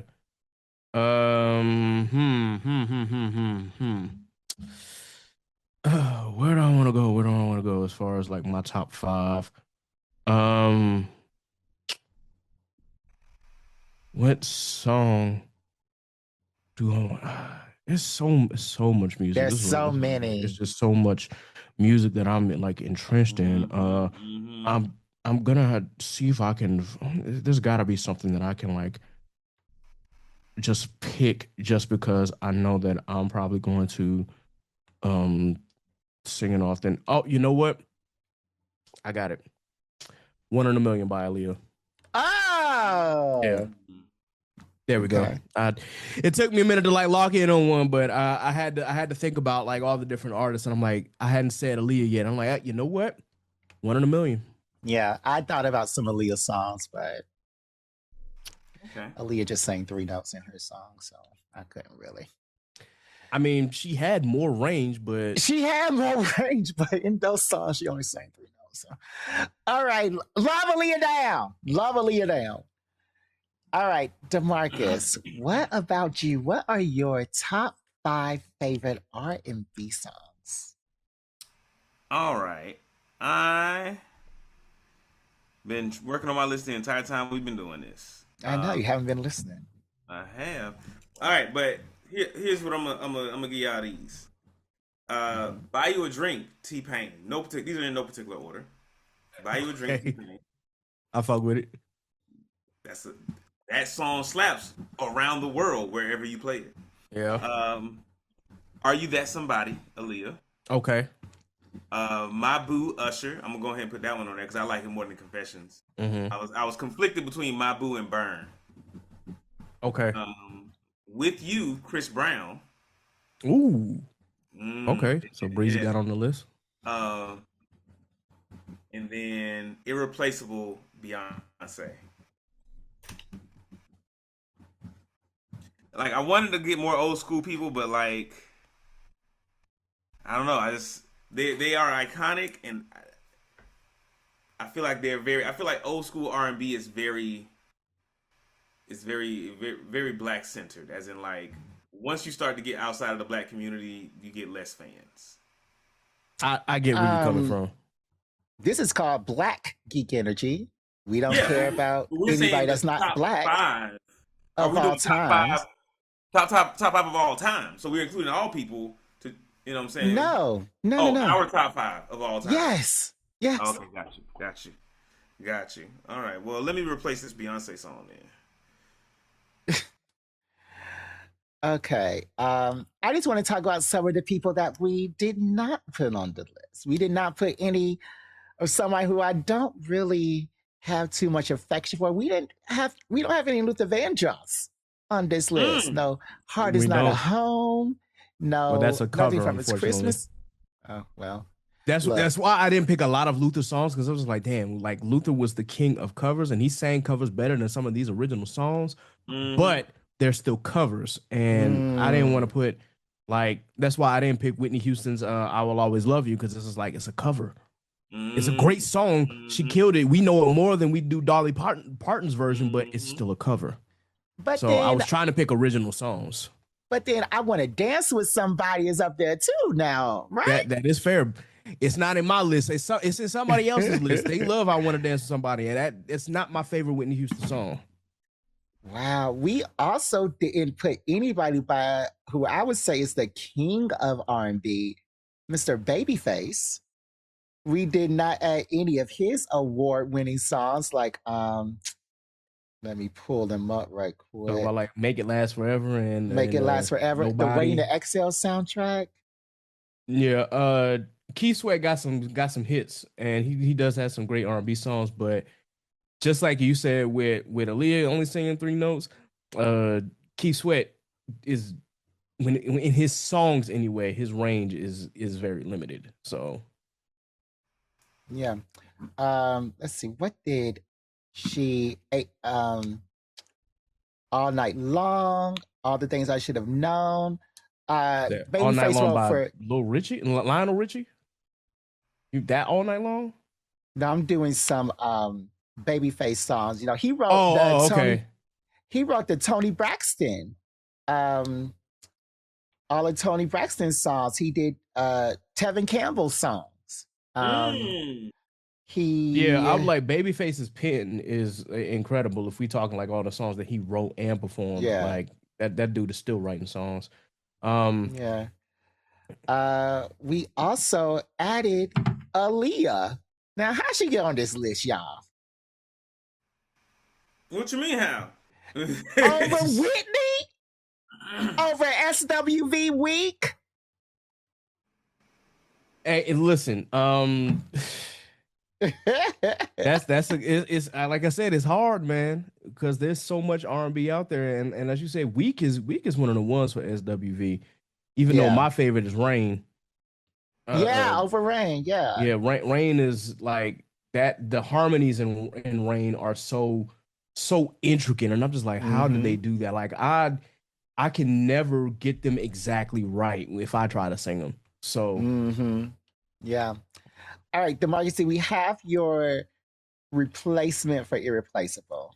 Yes. Pony. Okay. Genuine. Tony. okay, said Hold, pony, hold. pony, Genuine. genuine. Okay. If All you're right. horny, let's I know how it do goes. Ride it.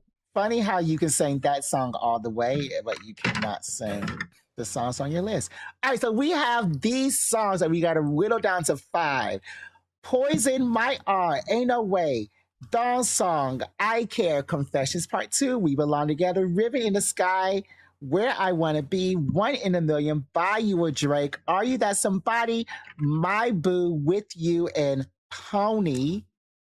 Which ones automatically have to go? Well, I say let's approach it like this. If we have songs by multiple artists, let's just choose the best song for that one artist to make it. Okay. So we have One in a Million and we have Are You That Somebody? I think Are You That Somebody over One in a Million. Let me go listen to 1 Million real quick. I like the rap part in Are You That Somebody? Baby girl, man from the big V. Hey, what you come play around my way? Yeah. Oh. For me, Are You That Somebody was great because I mean that's from the Dr. Dolittle soundtrack, and that soundtrack was incredible. But the main reason why I chose One in a Million is just because that is we knew Aaliyah's name before that song, but that song is the one that like literally pushed her to the sky. Yeah. And I will always love the intricate beat that Timbaland chose for her for One in a Million. Like, you know, just the way that he was able to craft that. Not to say that he didn't craft that the same way for Are You That Somebody, but for this one, nobody ain't never heard nothing like that before. And One in a Million, I think, is I think it's a staple for any like Aaliyah. If you got an Aaliyah playlist and whatnot, if you don't got One in a Million on there, bro, what are we doing? Yeah. I can agree. I went back and listened to One in a Million, and I would say it is, and I will concede to One in a Million because it is more of an R&B song than Are You That Somebody. You don't even know that this. Were you listening to the Aaliyah soundtrack as you were when you were a young child? No, we ain't have it. Oh God. But yeah, I love Are You That Somebody? I will play Are You That Somebody, but I will concede that One in a Million is the better song. So we got to keep One in a Million. All right. We also have My Boo and Confessions Part 2. Now, damn. Now, I'm not an Usher fan at all. I haven't liked Usher since he did All That. Really? So yeah, since USHER, when the actual Usher introduced him, I will never get that episode. I have not liked him since then. I respect him. Excellent music, great voice. Climax should have been on this list, but yeah, I'm not an Usher fan. And you know what? And thinking about it, I just realized that I said Confessions was my number one Usher song. Honestly, it's number 2 because then I thought about Superstar, but that's off the same album. Superstar is probably my favorite. But if I had to put Confessions and My Boo together, that's well, we can add Superstar. You want to change Confessions to Superstar? If I do that, then I'm picking Superstar over My Boo. But even though My Boo was the radio hit, Superstar was that was that hidden hit. That was that B-side track that got a lot of play. But if we're talking like a numbers game, then I would concede to My Boo if that's the case. Yeah, I mean, this is a Billboard. People fuck with it on the low. My Boo, play it anywhere in the world. This isn't Billboard. This is not that. This is the best song. You're right. So if it's Superstar, we can put down Superstar. We can take off Confessions and My Boo. I think it's My Boo though. And see that would leave you to be the tiebreaker, Jardo. So, I would probably tell you go listen to both of them right quick, and you make a decision. Everybody go listen to both songs right now. I know how My Boo goes. Listen to 10 seconds of both songs. And I know how Superstar goes. Okay.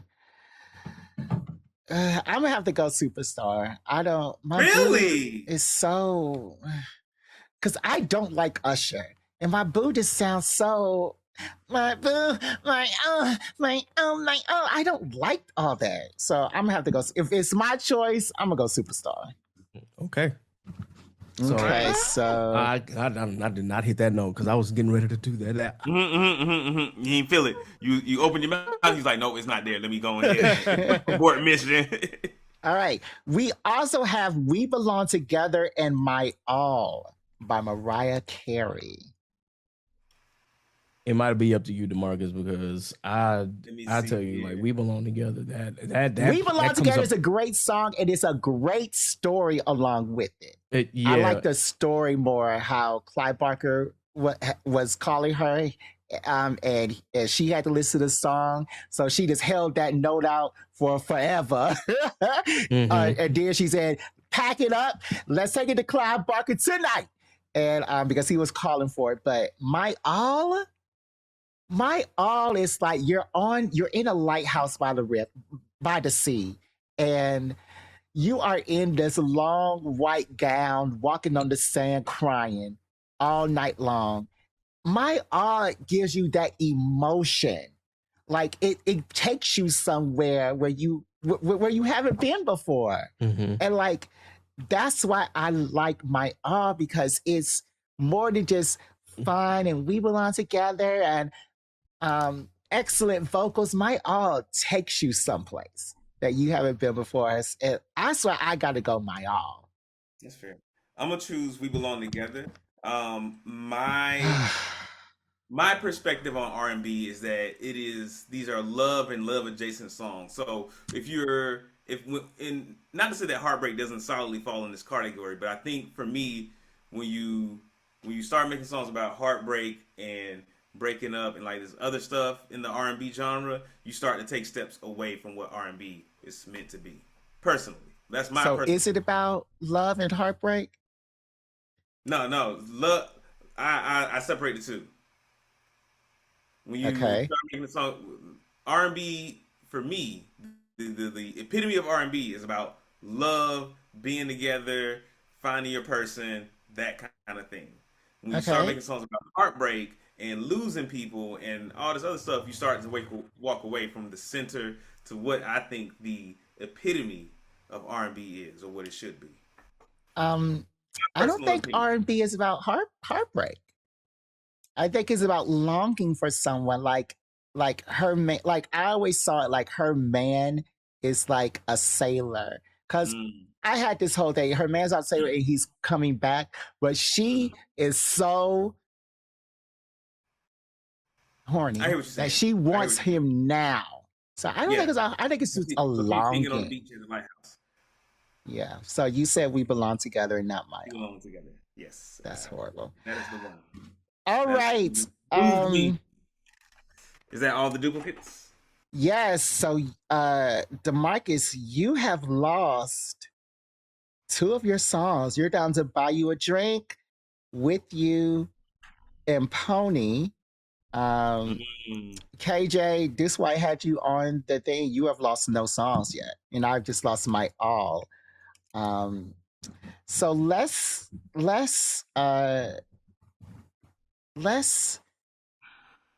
I don't even know how to do this now. Is there any song that stands out for you on this list that has to go? I'm gonna say it Mm, again. Poison, Ain't No Way, Dawn Song, We Belong Together, Ribbon in the Sky, Where I Wanna Be, One in a Million, Buy You a Drink, With You, Pony, and Superstar. Is there any songs that has all to go? right. For this next round, how about we do it this way? Or we, how about we do this? We each choose somebody's list, and we pick one song that makes it to the next round. Like this song That can work. definitely stays. Like an automatic, you go to the next round Like an automatic, you're in the next round for us to from choose somebody else's list. from somebody else's list, and we'll just rotate right. So KJ from my list, me from Jared's list, Jared from KJ's list. No, you can do any list that you want to do. But then how do we make sure one song from each list gets on there? Because I don't like none of your songs on your list. But Wow. you're choosing from KJ's list, so fine. Okay. Okay. I don't really like that way Okay. because you can't like this supposed to be a discussion for everybody, so everybody's supposed to Okay. be in on discussion. So Okay. I was is just there trying to whittle the list down quickly, but all right. Okay. is there any song that we feel like has to go? Let's see. A song that has to go. I will start. Buy you a drink, DeMarcus. Come on. Man, you come on now. Buy you a It's drink. a T-Pain took over the world with that song. it's a great song. It's an amazing song. But this is not Billboard. We're not doing chart topping hits. This is the best song, the best R&B songs. And when you look at this list, you have stuff that's better than Buy You a Drink on here. I think Buy You a Drink is a reflection of like modern R&B at its peak. Like the Modern, R&B, the R&B this song was over 20 years ago. modern at that time. Come on, Jared, stay with me now. But it's a reflection of the modern R&B at its peak at the time. I think because I think what we had become used to are like the ballads and like the My Alls and the My Boos and stuff. And My Boo takes us in that direction, but Buy You a Drink was like when it's like that turn where we saw like, oh, like these rappers are starting to make like R&B music. So it's the song that blurs the line between hip hop and R&B. Yeah, One of the first few to do that. It's one of those first songs that starts to make that transformation. Yeah, and I'm not contesting that, but And I think that's why it deserves to stay on. I'm not contesting that. It is one of those songs, and maybe if this was a top 20, it could be on the list. The top 5, no, absolutely not. Absolutely not. What you think, KJ? Um, Because one person is a hater, 2 people is feedback. I'm not being I love this song. He rhymes. He has a silly rhyme in there. I can't remember what it is, but what do you think, KJ? Admittedly, I would say, yeah, Buy You a Drink is one of those pivotal songs, but I don't know if I would put it in like top 5 R&B only for the sake of if we're keeping it like based on rhythm and blues. This is more of a party song than anything. And that's not to say that it's not a generational hit, because it is. Okay. And T-Pain at the time was a very generational artist that really did not get his due and his credit because of what rappers are doing now. But in terms of, I think when I think of R&B, like I really think about, as y'all had this conversation literally a couple minutes ago about the line between heartbreak and finding love and whatnot. And I think that's what I associate more with R&B, about going into your feelings and trying to find out if love is for you and what the next steps are. And then if you've got your heart broken or things of that nature, what you're dealing with. So I think that for me, I would probably have to concede to Jardo's point. All right. I will there's no blues in this song. He's not sad at nothing. he is happy that he got to be sad. It's rhythm and blues. He's not blue. Yeah, he's not sad, and R&B does not have to be sad. It's just but it is a party track. That's all I needed to hear. So it might. So what I'm hearing is that this song might start to go into the pop area, and that's not what we want. Yeah, more or less. Okay, that's fair. All right. KJ, is there any song that you are seeing on this list that may have to go?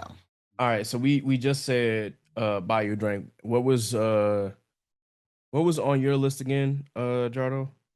Poison, Ain't No Way, Thong Song, and I Care. I would say Thong Song for a lot of the same reasons y'all cited for Buy You a Drink. Yeah, I was gonna say I wasn't gonna hit Thong Song just yet, but I I would also concede to DeMarcus's point on that, because Dawn Song does fall more into the pop category for me. Mm-hmm. And and I think there are songs that do not start that way. There are songs that come out and it's like, oh, this is clearly an R&B track, this is clearly a hip hop track, but it gets so big it becomes a pop track. And I don't know how that happens, it just does. Hey, well, again, Dawn Song is again one of the ones, but yeah, as I said, that falls more in the pop for me. Mm-hmm. But that's just me. So, but I would not put Dawn Song in like my top 5 R&B songs. I think that we are getting too in the weeds on this. The Thong Song, he is singing his heart out.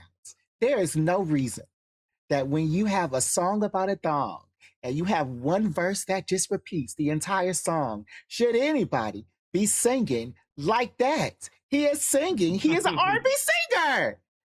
He I was only gonna say does he's an R&B R&B singer. songs. he sang the verse Drew twice Hill, and then I rapped was all the about verse it. one additional time. That if anything, that's a disqualifier, because it's like, bro, how you got Oh my one verse and God. singing it twice and then rapping it another time? Come on, man. The strings though. Y'all get I on know. my nerves. Okay. Listen, I love the instrumentation on Thong Song. Do not get me wrong. All right. That's fine. DeMarcus, is there any song on this list that you feel like needs to go? I'm gonna go "Ribbon in the Sky." It is a great R&B song. But I think this one it doesn't hit R&B as strongly for me. It definitely has like one foot in the soul category. Mm-hmm.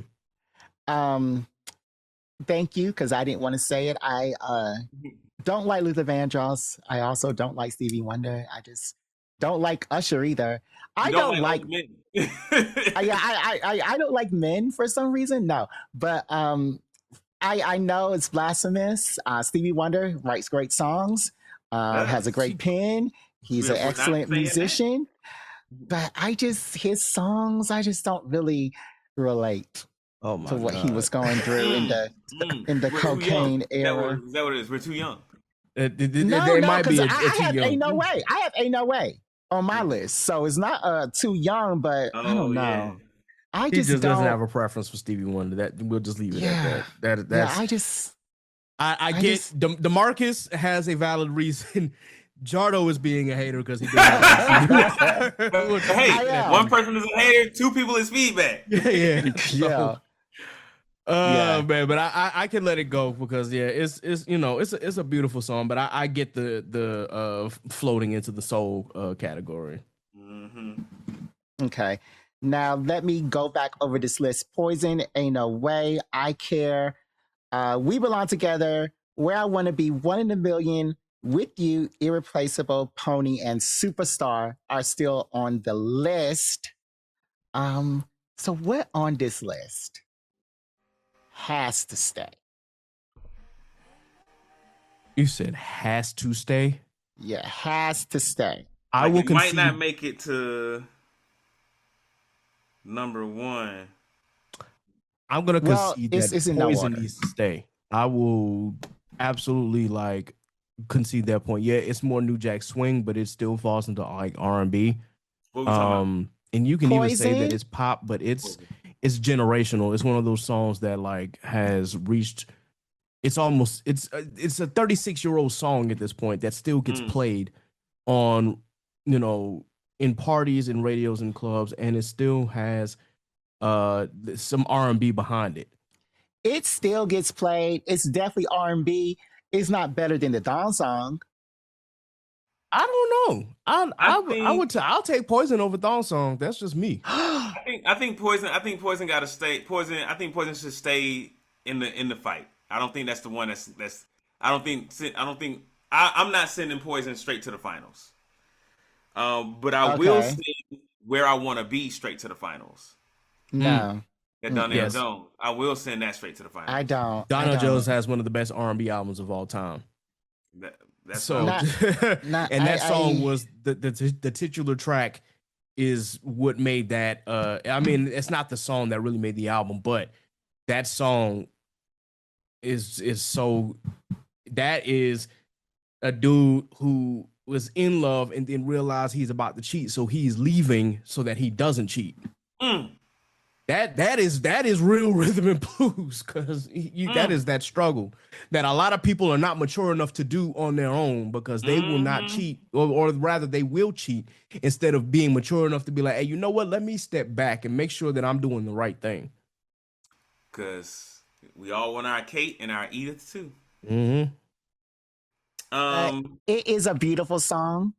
And I will say it doesn't need to be exit off of this list. I don't really want to put it on the final. You have to be on the final list yet. So like the market said for Poison, it can stay for now. It needs to compete. It needs to fight for a spot. Yeah, it needs to fight for a spot. Okay. Okay. What about 1 in a Million? That one can go. That one can go. Okay, bet. Yeah. Okay. 1 in a Million is making it to the final 5. No. That one can go to HE double hockey sticks. Wait, what? She only says 3 notes in the song. She only says 3 notes in the song. Okay, Jared, what is one that you think can go straight to the finals then? That can go straight to the finals that's on here, it would be it's between We Belong Together and Ain't No Way. I can do We Belong Together. Ain't No Way. I ain't feeling it. Ain't No Way. Why ain't you feeling it? Why ain't you feeling it? Are you serious? Ain't No Way. Have you heard Ain't No Way? I have heard it. Sing it. Hold on 1 second. Exactly. I'm writing down the finalists. So far we got We Belong Together. We Belong Together. Has to be on this list. The only finalists. All right. So of the three that we had duplicates of, the 1 in a Million, Superstar. I guess We Belong Together is the answer to that question. Never mind. Mm-hmm. I'm gonna say of those three, which one can go? But just We Belong Together. Mariah Carey. What about Irreplaceable? Irreplaceable needs to fast track it onto this list too. I took that off. We replaced it with Pony. Oh God, that one can get off the list. That's, I don't know. That's Pony can't get off the list. That's Genuine's biggest song too. I don't know. It is his biggest list. That's a raunchy R&B song. It is, and I think it deserves a spot. Okay, it's raunchy. We understand. Genuine can sing. We understand. Yeah. I don't think that it's better than the Donnell Jones song. So before I put Pony up there, I would go ahead and put the Donnell Jones song up there. Okay. Or I Care. Do you want to put the Donnell Jones song up there? And I think if we're going back to the question of what we think can go from this list, I'm gonna say Ain't No Way for the same reason that Ribbon in the Sky can go, because it's a soul song. It's more of a soul song than Ribbon in the Sky. I didn't say anything about soul song. It's a disqualifier for me. That's what I'm saying, and that is why I would disqualify it. And we did that. We did that for Ribbon in the Sky. No, I did that because I don't like Stevie Wonder. Sure. But so are you saying you don't like Aretha Franklin? I'm saying I do not like Aretha Franklin for R&B. Even though she's the queen of soul. She's the queen of R&B. She's a queen of R&B. She's called Lady Soul. I think that Ain't No Way has to stay on this list. I don't think. KJ, what do you think? If I am going to eliminate something, I will say it'll probably be Ain't No Way. KJ, you're supposed to always take my side. I've taken your side before, but there sometimes that I'll take the Marcus' side, man. Okay. Okay. Well, then I say that if it's between Poison and Pony, then Pony needs to go. No, Pony needs to stay. No, Poison needs to stay. Poison needs to stay, most definitely. Poison needs to We need stay. that pony on here, man. Definitely This one, not. dang, I don't want to recuse myself because I'm just like I'm conflicted between those two because I kind of like them equally. So I don't know. They do fall about the same. They do fall about the same. If for different reasons. Yeah. We can come back to that one. How do we feel about With You, Chris Brown? No. No, definitely not. No. I'm going to say no, even though I love With You, but I think damn, my favorite Chris Brown song. If you had said Yo, that would have been even more a harder decision for me. That's the one that popped into my head right after I put With You on the list. Yeah. Yo / excuse me, miss, that would have been the one I'm like, oh damn, now I'm conflicted. But With You, I think I can let that go. Okay. Great. So we letting that go. Like off the list? Yeah. All right, y'all. We are getting down to it. Poison. I Care. We Belong Together. Where I Want to Be. 1 in a Million and Superstar. All right, so we really only need to. Oh wait, hold on. 1, 2, 3, 4, 5. Yeah, we can. If we eliminate one more song, then we will have all 5 songs, and then we just got to put them in order. Mm-hmm.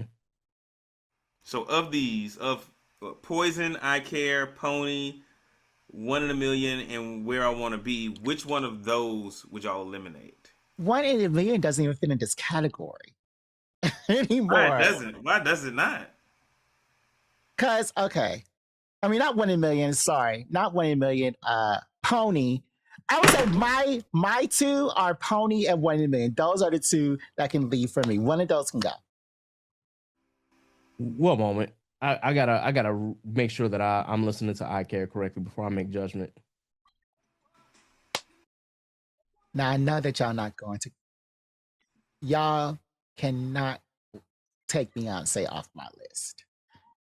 It's not about to be Beyonce. I'm listening to I Care now. Like I was like, I wasn't familiar enough with that song, and you know what? That alone is reason enough for me to be like, I Care can leave. No, like, because just because you're not familiar with it, I'm not familiar with half of these songs. Did I not say who sings this song? Did I not tell KJ?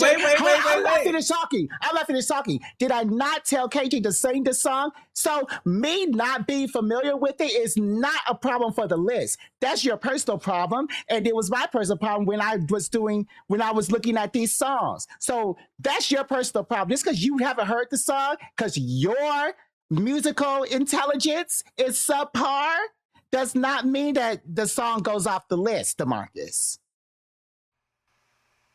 Are you done? Yes. Okay. So that's my reason for putting I Care on the chopping block. I'm not that familiar with it. And you said this is our personal list. It's not about spins, plays, listens, or record sales or nothing. So whatever fucking reason I want, just like you said, I don't like Stevie Wonder, so that's why I'm chopping it. Oh fucking well.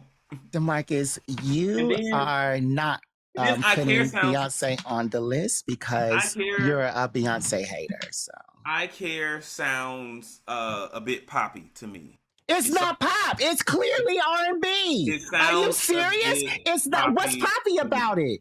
It sounds a bit poppy to me. How is poppy means popular? Didn't you just say not 2.5 seconds ago that you never heard this song? So how in the world is it popular if you haven't heard this song? So I don't understand your logic. How is it? How is it? So you agree it should be chopped because it's not popular? What? You walked into that one, brother. DeMarcus, I didn't say that anything. I said before, I said 5 minutes ago that nothing has to be chopped because we don't like the song because we don't know the song. That's not a valid reason. I just said that, DeMarcus. I listened to it and I didn't feel moved. You can't tell me what criteria I use for the shit on the list. DeMarcus, I'm telling you that for this song, criteria, you should have established that from the beginning. You cannot, you not knowing a song is not a valid reason. I would feel better if you said, I don't like Beyonce. That would make more sense because I said I don't like Stevie Wonder. what would make you feel better is not my concern. Nobody tell me this is love. It's a good song. KJ, It deserves to be on the list, especially over Pony. It deserves to be on the list. KJ, what do we think about I Care? You don't care, well, that's okay. He's still listening to it. Well, I care. I know you don't care too much, but I still care. I'm gonna have to edit this part out because Parkwood is not gonna let me. Parkwood is not going to let me play all this. Ever since you knew your power, you made me cry. And it's not acapella. The Zoom isn't. He does have original sound from musicians. Got you. I'm sorry, I checked out to listen to the song. Were y'all still arguing? Nah. Yes, we were. No. Yeah. So, KJ, as our musical expert, what do you think? I'm listening to I Care as I'm listening to y'all talk, and I will say that I had to remember this song because I remember listening to 4 when it dropped, and I will say that this is one of Beyonce's hidden gems that I cannot believe that I have not listened to the song more. That being said, it's not particularly my favorite. And I don't want to take Beyonce off this list, but I have plenty of other Beyonce songs in my tuck that would be more, I think, that would mean more to me than this song. Yeah. So this song over Pony. And I would agree that like Beyonce should have a song in these 5 slots for best R&B song. This is not the one. Well, this was my list. This is one of my favorite Beyonce songs. I could have gone Me, Myself, and I, because that one probably would have slayed on this list. But I wanted to put on I Care because Beyonce can and she should succeed in this. I do not think that I Care should not be on this list and then Pony be on the list. I am comfortable chopping I Care and keeping both Poison and Pony. I think I Pony gotta go. I love Pony, and really Pony can go and then Poison can go because the singing is better in Pony. But I really think that Pony gotta go because I have more of a personal connection to Poison. That's why Poison's on this list. But if anything has to go, it would be Poison or Pony. Not I Care. No, not I Care. I definitely think I Care should go. No, not I Care. And he's adamant about keeping I Care on. He is. KJ and I have spoken. No, KJ didn't say anything yet. If it's between Poison, Pony, and I Care might have to get the axe, bro. I'm sorry. I hate that because again, so you're putting on this list of top 5 favorite songs. You're gonna put Pony, a song about a woman's right to choose, and you had the song on. Invalidating her right to choose, writing in missionary, in writing or doing another position over I Care, which talks about caring for somebody and loving them. We're doing this objectively. Again, this is about how we feel and what we like. And as you said, if we're not talking numbers, if we're not talking radio spins, and if we even are sticking with just the how good or how great the song is, I'm not convinced on I Care just yet. Now maybe if I listen to it a few more times, I could have more structure, but after a one or two listen, I don't know if I can say it's better than Poison or Pony. Now, Jared, to your credit, if you said Me, Myself, and I probably would be a little more conflicted. But if you had said Dangerously in Love too, I really would have been like, nah, Pony can go. Had it been Crazy in Love, I would have been like, yeah. Well, no, if Single Ladies can't be on there, Crazy Love can't be in there because both of those are pop.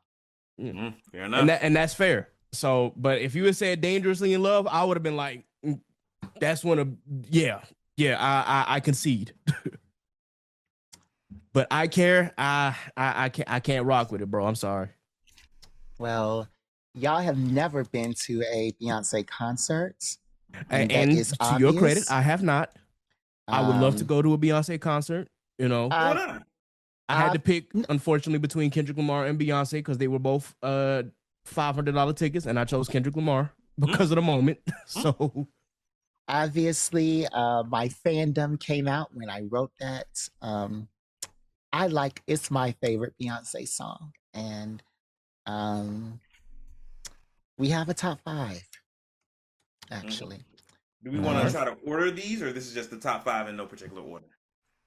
We're kind of running out of time. Yeah, I so say in no particular order. in no particular order, from my list, all that made it was Poison.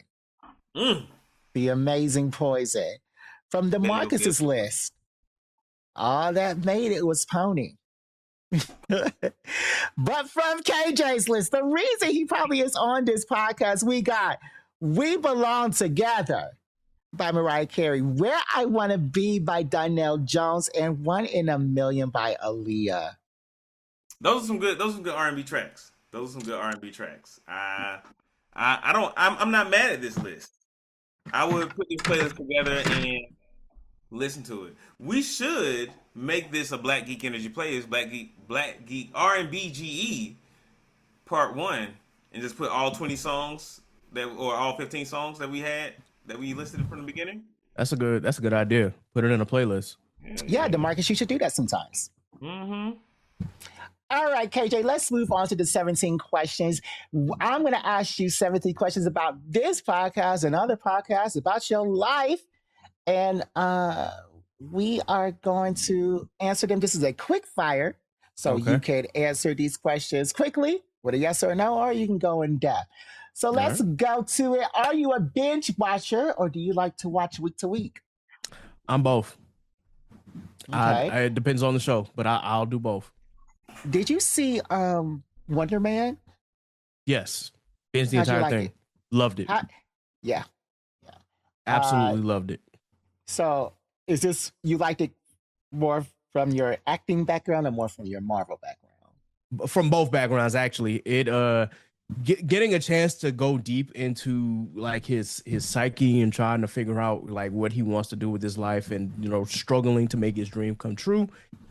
And then, of course, also seeing his powers come out during times of emotional stress. I think that is it's a testament, because Marvel has not they do not dive deep into those stories that often, but when they do, you can even throw Thunderbolts in there as far as like dealing with emotion and depression and things like that. That's why I'm like, okay, this is a story that's better told than across a 2-hour movie. So I loved Wonder Man. Yeah, it was very human. What is your favorite horror movie? Sinners. Right. That might be recency bias, but Sinners was fucking brilliant. Yeah. Which HBCU would you have gone to if you did not pick Hampton? Prairie View A&M. Okay. That's in Texas, right?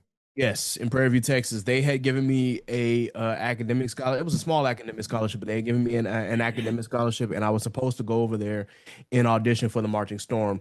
Did not get the opportunity because my mom did not want me going all the way out to Texas and not having family there.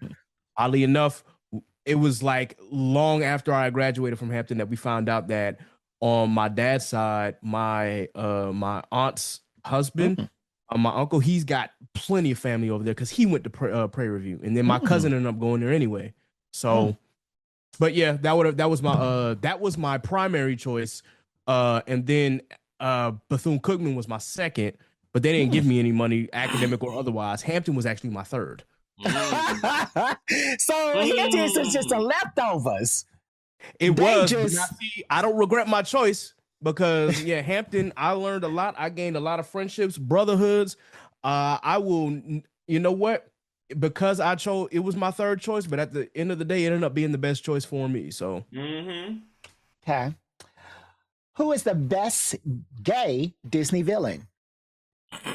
you said Best the best gay or gayest? Disney villain? Yeah, who is the gayest Disney villain? Sorry. I mean, does Ursula count?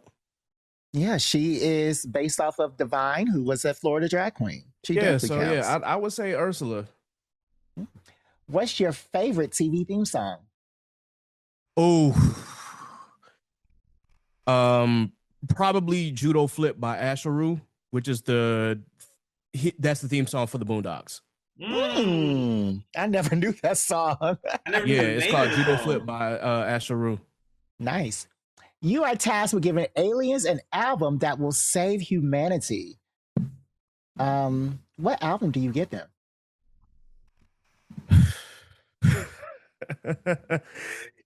Jordan, you're not gonna like my answer. It's a Stevie Wonder album, Songs in the Key of Life. I would probably do a Stevie Wonder or Luther Vandross album too. Yeah.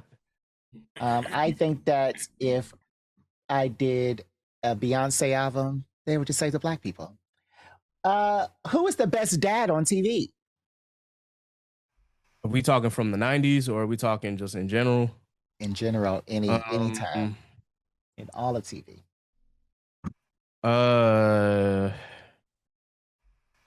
I'd probably say Uncle Phil. I Okay. think that he very, very strong father figure for Phil and a very strong father for Carlton. So yeah, that's just my personal preference. Unfortunately, Cliff Huxtable has left a nasty and sour taste in my mouth, so I couldn't name him. Yeah. Kevin Feige and James Gunn tell you to make a solo movie or TV show based off of one of their characters. Who do you pick, and what is the premise of the movie? Okay, so Kevin Feige is with Marvel and James Gunn is with DC. Naturally, it have to if we're doing the DC route, we've got to figure out a way to get all of the licensing correct in order for us to actually do a Static Shock movie, because that is one superhero that I would love to see a movie from, and I've been waiting for a movie, it seems like, for the past 25 years. But I think that initially Static is not a character that's like owned officially by DC. It's licensed to DC, but it's not owned. So if the licensing and the owners can actually find a way to come together to actually make the movie happen, I would say we need to go that route. As far as Marvel is concerned, I'm already a Spider-Man head, so they've already done and every and any Spider-Man movie I could think of. They've already told the story of Miles Morales, or are still telling the story of Miles Morales, with Across the Spider-Verse and Beyond the Spider-Verse. And it just so happens Spider-Man is my favorite Marvel superhero. So I'm trying to think outside of Spider-Man. I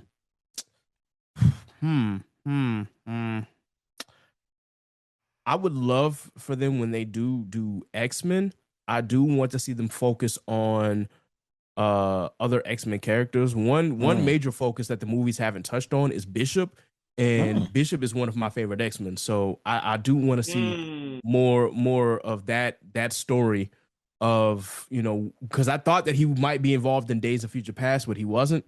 So now that hasn't happened, it's like, He okay, was there. yeah, now that Disney owns the rights to X-Men, now they can throw him in there. Yeah, he was there. It wasn't a major part. What is the best? You're right, but you are absolutely right. Yeah. What is the best TV show for kids that is on now? Oh God, I haven't been paying too much TV right now. At least not for kids. But I do want to answer the question here. So,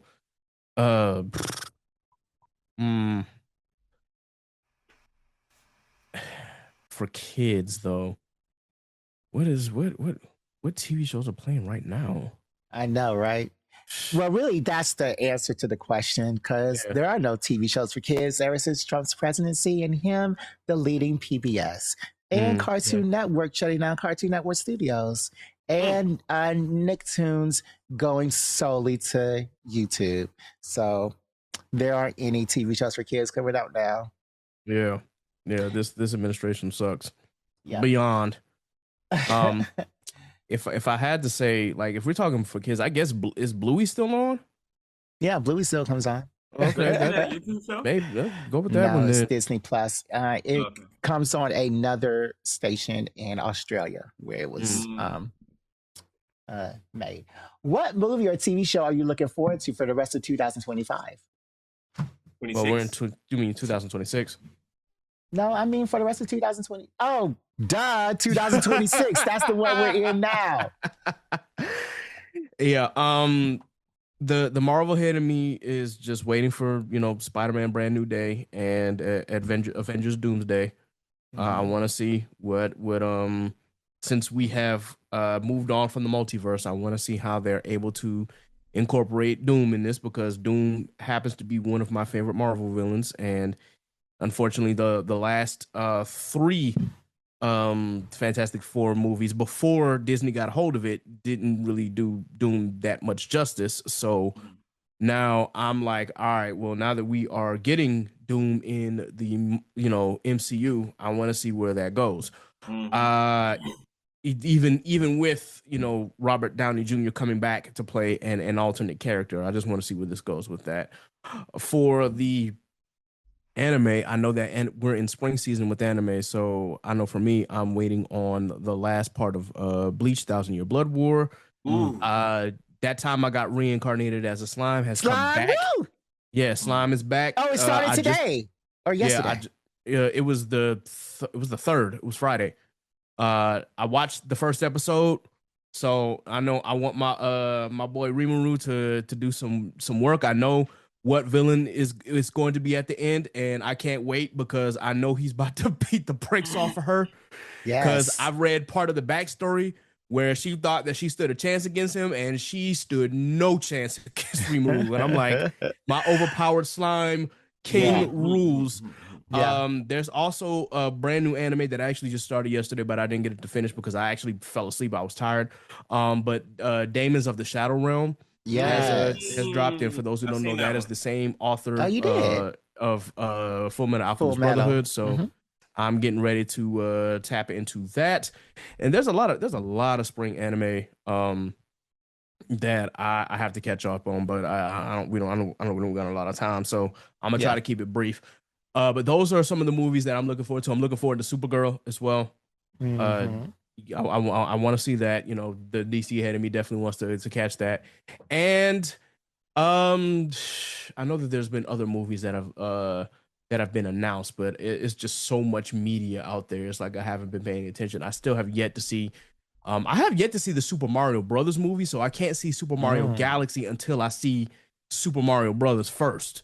And I know I can probably watch that on one of these streaming sites, so I'll probably knock that out today if I got time. But I do want to see Super Mario Galaxy, even though it's a lot of critics panned it, but I'm like, well, it's a cartoon, it's for kids, for children.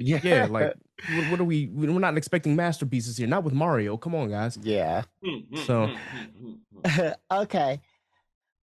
Next question is going to be a toughie.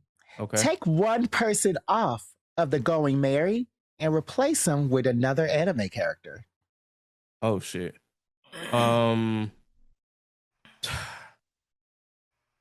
Man, I really hate to do this to my black brother Usopp, but God Usopp, I'm sorry, bro, but if I have to take you off the Going Merry or the Thousand Sunny, you will be first on the chopping block. And it's not to say that Usopp hasn't come through in the clutch, because he has, but he can probably be the first to go. If I had to replace him with another anime character, just like from any other anime, or just from One Piece in general. No, from any anime, or it can be One Piece. Okay. Shit. If I had to, if it's from a One Piece perspective, I'm putting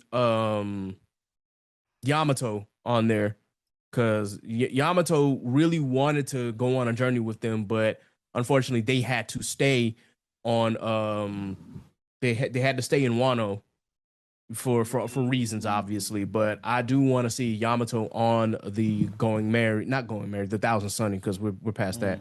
That would be nice to see them do that. Yamato is one of those characters that I want to see more of from them, and just how, you know, they interact with the rest of the Straw Hats and the rest of their journey.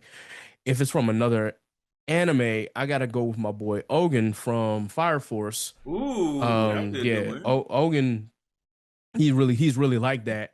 And is a great in close combat. I know that they would technically still need a sharpshooter, but I think he'll be all right.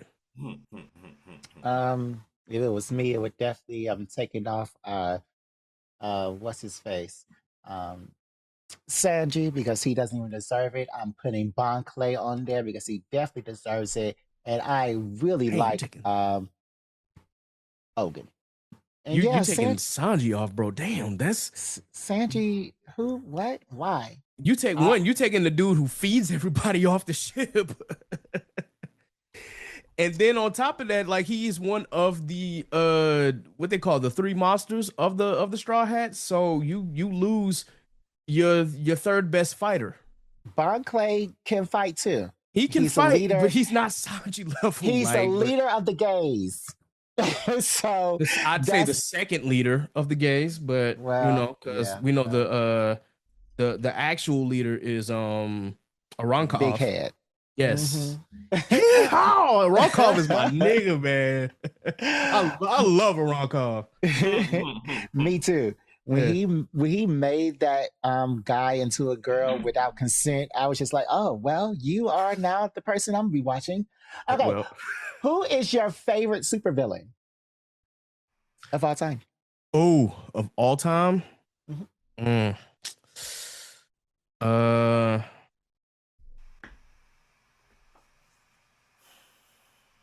this one was harder than the last one. Because I'm thinking in terms of anime, and I'm thinking in terms of Marvel and DC and comics and all of that. No, that's my most hated villain. I don't want to talk about that. So I will say my favorite. It's probably between Doom and Darkseid. Okay. Okay. What song would be sung better? Wait, let me go back. What song would be better sung by another artist? Jesus.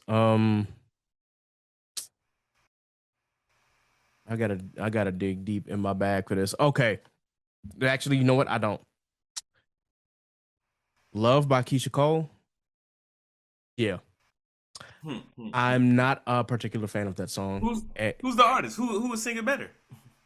Anybody. Anybody, bro. Listen, I know it's a meaningful song, but it's just, unfortunately, I think Love was a little bit out of her range, and you can hear her voice crack a couple times when she's trying to do the run, and I know that makes the song more sentimental, but it also doesn't do well for my ears. So I would give it to literally anybody else. You could give it to Beyonce. You could give it to, I wouldn't give it to Alicia Keys, because Alicia Keys is also tone deaf now herself, unfortunately. After, I think God took her gift away when she married Swiss when she Beats, cheated on that man. Yeah, so but you can give it to any like prominent R&B singer, and I think that they can do it better than Keisha Cole. Yeah, yes, Coco could sing that song. Hell, I know that you have a problem with Chloe Bailey, but Chloe or Haley could sing that song better than she could. Yeah, that song always sounded offbeat to me, and I think that's why all these football players like it. What would you rather be, a werewolf or a vampire? I would rather, I guess, live 100 years so that way I could, or hundreds of years, so I can kind of figure out the keys to life. So I'd probably be a vampire. Okay. Werewolves also live a long time. Really? Yeah. I was gonna say, because I know that I've in comparison, I know that they're not as immortal as vampires tend to live, but you put some new perspective. That being Yeah, said, I think it depends on the lore because I think yeah, it really in does. the Underworld series, Mm-hmm. werewolf vampire lore, they are both equally long lived. Okay, Yeah. good point. All Good right. point. Who is going to win the NCAA? Michigan right now just looks like they are unstoppable.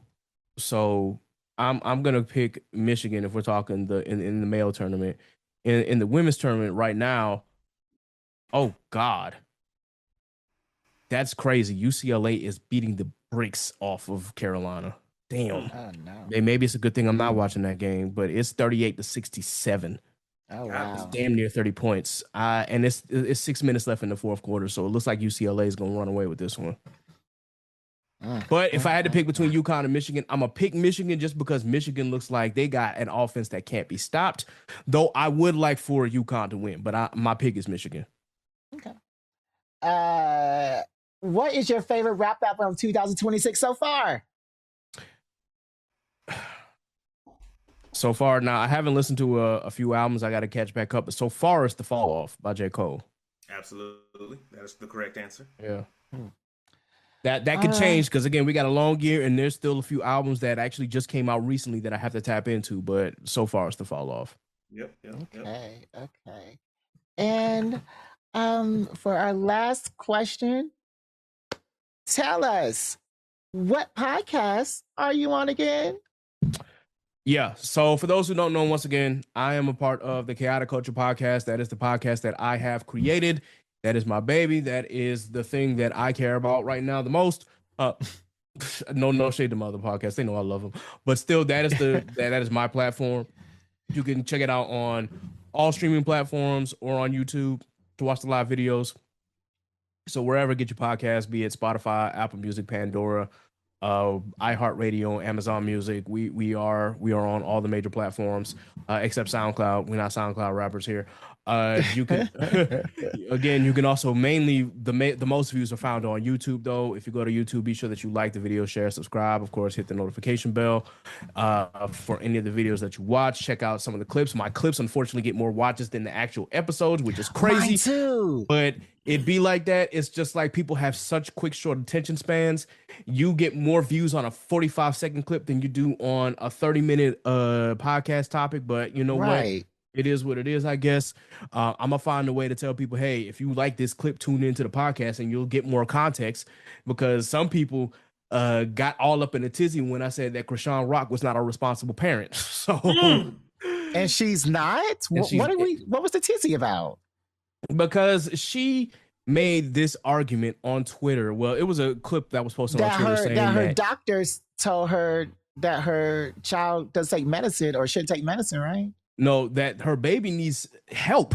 Yeah. She was saying that she doesn't need to listen to doctors because she got God behind her. And I'm just like, did not God put the doctors here for us and for your children? Come on now, like what are we doing? Use the resources that God gave you. But she was just like, I can't wait for my baby to start walking and start talking. And I'm like, yeah, your baby's 3 years old and has not developed their cognitive functions yet. That's a problem. Yeah, she also talks about smoking and drinking while the child was pregnant. That was the other thing that my main comment on the clip. I was like, yo, why are we not holding her accountable? She was literally smoking and drinking during the pregnancy. Yeah. So of course her child has a disability. Yeah, she's not a good parent. She's a horrible parent. But yeah, you can find KJ on all his platforms. Kreative Kulture with a K will be linked in this podcast show notes. You can find us, Black Geek Energy, on all the platforms, and on Twitter, we are BGE_pod. And KJ, this has been our longest episode so far, like in 2024 when you came on.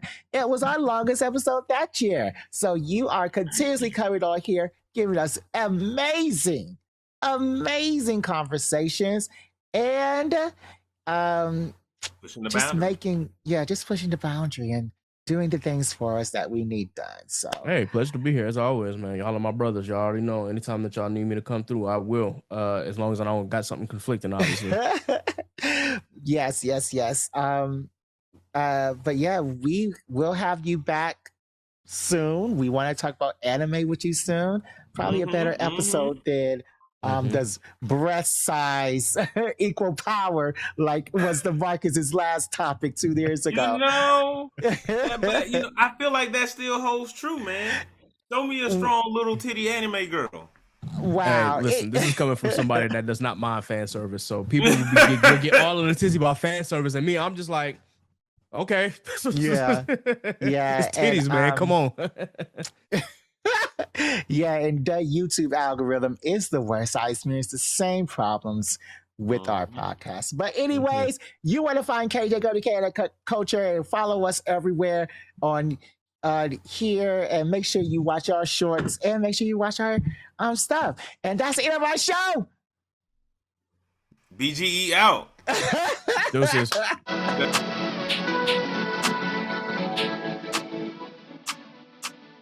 All right. Yeah, we're not going to do what we've been doing this week because I still got 2 more questions to ask KJ. And if you got something you want to ask, go ahead and ask him. Pax is here. What happened? I said, I come up with my questions on the fly. Yeah. Arson is here. He's actually going to be on the podcast next week. We are both fine. Is it next week? No, it's not next week. It's in 2 weeks, right? And then when are you on? When are you on the podcast? It's April. The 19th. All right. So the 19th, he is going to be on. I've been thinking about that episode too. We're going to talk about daddy issues and being a sexy daddy in the gym and being a big daddy in the car, listening to music, and being a daddy, cooking briskets, and being a daddy, taking your kid to the pumpkin patch. So we're going to ask a lot of daddy questions to the big daddy because we're not daddies at all. Oh, you made ribs today. He just said that he made ribs today. Were they barbecue? Were they honey flavored? Or what kind of ribs did you make, Arson? I have not had good ribs since my uncle made them, and he would make his own barbecue. He would do like honey, sweet glaze. Yeah, he would do honey. He would do some Tabasco in it. It tasted real good. Those were the only ribs I ate, and ever since he died, you just haven't been eating ribs. I found another meat. I did find me another meat to eat. What did he say? But I would taste your ribs. So that's all y'all had? That's all the family had to eat was just ribs and nothing else, just ribs? Everybody come over and eat these ribs, no sides. Oh, no dairy, of course. But yeah. What are you doing, DeMarcus?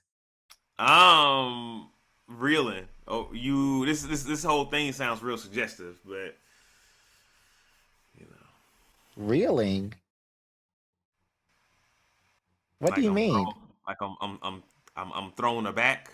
I'm flabbergasted. I'm confused still. What's got you so flabbergasted?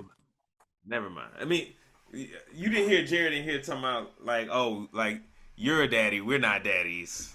Oh, you made some grill. Oh, just giving everybody your meat. I'm paraphrasing here, and I'm like, this is getting real suggestive. Oh, this okay. Is getting real. There's got to be a better way to say this stuff. First of all, DeMarcus, nobody's thinking sexually. Second of all, I have my chat on the side of my window. You do. We're going to have Arson from the Player podcast on in a couple of weeks. I'm just prepping him for some of my questions. And he's a daddy. He's a new father. He just had his kid. Yep. You ain't had ribs in a while, so you had to find a new meat. I did. I started eating oxtail. Okay. See, the clarity, the specificity and clarity you have now would have been helpful then. I don't understand why your mind always goes to gay sex instead of just meat. Straight sex? It always goes to gay sex instead of straight just sex? meat. Is that what you mean? Yeah. So KJ, what you get? I just got some pho noodle soup from the Ooh. Vietnamese shop okay, down the okay. street. Yeah. I'm gonna do that for lunch. For dinner, I've already cooked some barbecue chicken. I just gotta decide on a rice. I'm probably going to do like I'm either going to do dirty rice or like red beans and rice. It just really depends on what I'm in the mood for. But after I finish the rice, I already got the vegetable cooked. I'm just doing not the canned green beans, but like green beans that you get like fresh out the pack. But I boiled it in not chicken stock, but like the chicken bouillon and whatnot that my mom used to do, and like cut up a little bit of onions and whatnot. So that's what that's what I'm having for dinner. But I needed to have something in the meantime. Okay. Well, we don't mind if you eat on this show, but I'm still going to ask you these questions. That's fine. Okay. In 5, 4, 3, 2,